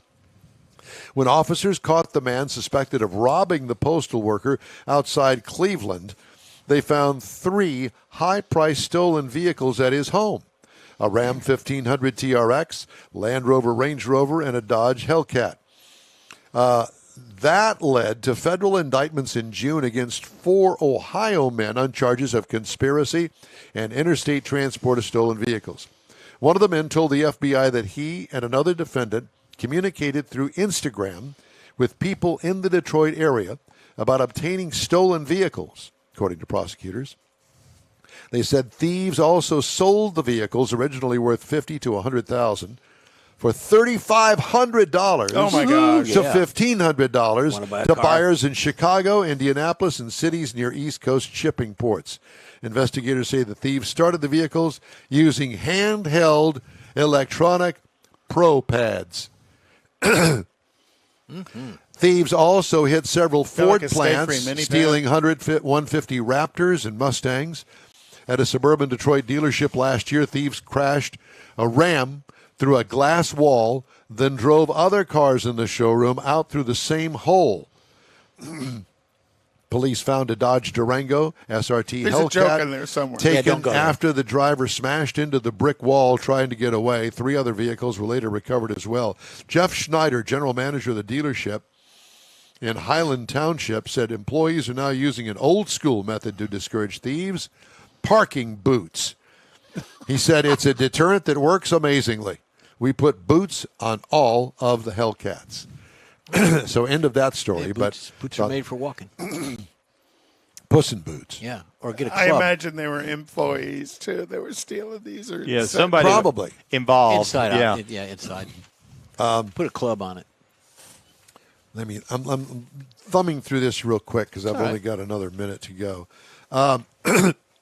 Major blaze in South Korea has knocked out a wide range of key digital services for days, snarling banking, ride-sharing, and online deliveries. It's reigniting safety concerns in a nation that's a key global supplier of lithium-ion cells used in electric vehicles. The days-long outage followed a fire October 15th at a data center in Pangyo, engulfing batteries used in backup power systems and impacting key local tech firms, including Kakao Corporation, South Korea's almost ubiquitous social media giant and provider of the country's most popular instant messaging service. And they're still trying to figure out how to put the fire out. Unbelievable. So did you hear Dodge is still trying to fine-tune the Charger EV's exhaust note? That I read that somewhere, yeah. Yeah, they're still trying to fine-tune. They were panned on it, and too much time they're for trying that. to fix it. That's ridiculous. All right, time now for a quick break. We'll be right back and wrap things up for today's In Wheel Time. Starting to work on your Christmas calendar? Be sure to add the next Tailpipes and Tacos Cruise-In Saturday, December 17th. You'll want to attend Tailpipes and Tacos Christmas edition at the Loopy Tortilla in Katy, 8 to 11 a.m. It's the only place cruisers compete for Loopy's Chili Pepper trophies and other prizes. There's no charge to enter your vehicle for Best Hot Rod, Best Classic, or Best Modern Classic. Tailpipes and Tacos is Houston's coolest and most unique cruise-in and is your opportunity to see the best hot rods, show cars, classics, and resto mods. And get Loopy Tortilla breakfast tacos with adult beverages. There's no entry fee and cars will automatically compete for those much sought-after custom Loopy trophies and other prizes. It happens at the Loopy Tortilla Tex-Mex in Katy on the Grand Parkway at Kingsland Boulevard, just south of I-10. It's the Tailpipes and Tacos Christmas edition, Saturday, December 17th. The In Wheel Time Car Talk Show will be there too. Celebrate the Christmas season with friends and family at Tailpipes and Tacos. Saturday morning, December 17th, 8 to 11. We'll see you then, weather permitting. Want to take a minute to tell you about Gulf Coast Auto Shield, a Houston detail company like no other. Gulf Coast Auto Shield offers paint correction services that'll give your car, truck, or SUV a like-new shine. Afterwards, you'll want to protect it with a professionally installed nano-ceramic coating or protection film. Worried about your very expensive windshield getting damaged, broken, or cracked? Let Gulf Coast Auto Shield install ExoShield, a windshield protection film. Give John Gray a call today or check out their website, gcautoshield.com. Hey, whether you own a new, ultra-expensive, exotic, or a 5-year-old Suburban, Gulf Coast Auto Shield will help keep your investment looking like the day it rolled off the assembly line. Gulf Coast Auto Shield is conveniently located on the South Sam Houston Parkway, just south of I-69, the Southwest Freeway. Meet the staff and check out all of their services online right now at gcautoshield.com. The In Wheel Time Car Talk Show is now part of the iHeart family. Now you'll have access to 24/7 Car Talk anytime you need a fix. Just download the iHeart Radio app and ask for In Wheel Time Car Talk, and there we are. Be sure to save us in your iHeart library for instant access. No matter where you are, you have the best Car Talk Show right on your PC, laptop, or mobile device and never have to worry about finding us again. Of course, you can always get access to our video and audio streams via InWheelTime.com and your favorite podcast channel, and all of this is free to you. From the iHeart Radio app, you'll not only hear our Saturday morning live show, but the best shows of the past, updated weekly. Never miss a minute of up-to-date new car reviews, pre-owned reviews, Conrad's Car Clinic, informative interviews, automotive news, and the most fun car talk show on the planet. Just download the iHeart Radio app, search for In Wheel Time Car Talk, save it to your library, and with a tap of the icon, you'll be in touch with your favorite Car Talk team. In Wheel Time Car Talk, streaming now on iHeart.com/In Wheel Time Car Talk. Well, that's a wrap for this week's In Wheel Time Car Talk Show. When you're online, check out our Facebook page, give us a like, tell your friends about us, and share our junk if you would, please. You'll get Conrad's Unicorn Hunting features along with all things automotive all week long for free, including new car reviews, upcoming events, cruise-ins, racing events, and other goodies. You can find the In Wheel Time Car Talk Show 24/7 on the iHeart Radio app. In Wheel Time can also be heard and seen live on Facebook, YouTube, and on InWheelTime.com every Saturday, 8 to 11 Central. 30-minute podcasts are available from your favorite podcast provider 7 days a week. The In Wheel Time Chief Engineer is David Ainsley. Our Marketing Advertising Manager and Video Technical Director is We Need More, Jeff Zekin. For Booking Agent and Podcast Editor, Mike Mars, and Mr. Know-It-All, his royalty, King Conrad DeLong, I'm Don Armstrong. Today's In Wheel Time Car Talk Show was produced by Herman and Lily Munster. Very good. Be sure to join us for the next 3-hour In Wheel Time Car Talk Show. That's the live one, Saturday, November 5th, 2022, starting at 8 a.m. Central Time on all of our In Wheel Time Car Talk outlets, right here on the Smoke and Mirrors Network. Have a great, safe Halloween weekend. Until next time, car lovers,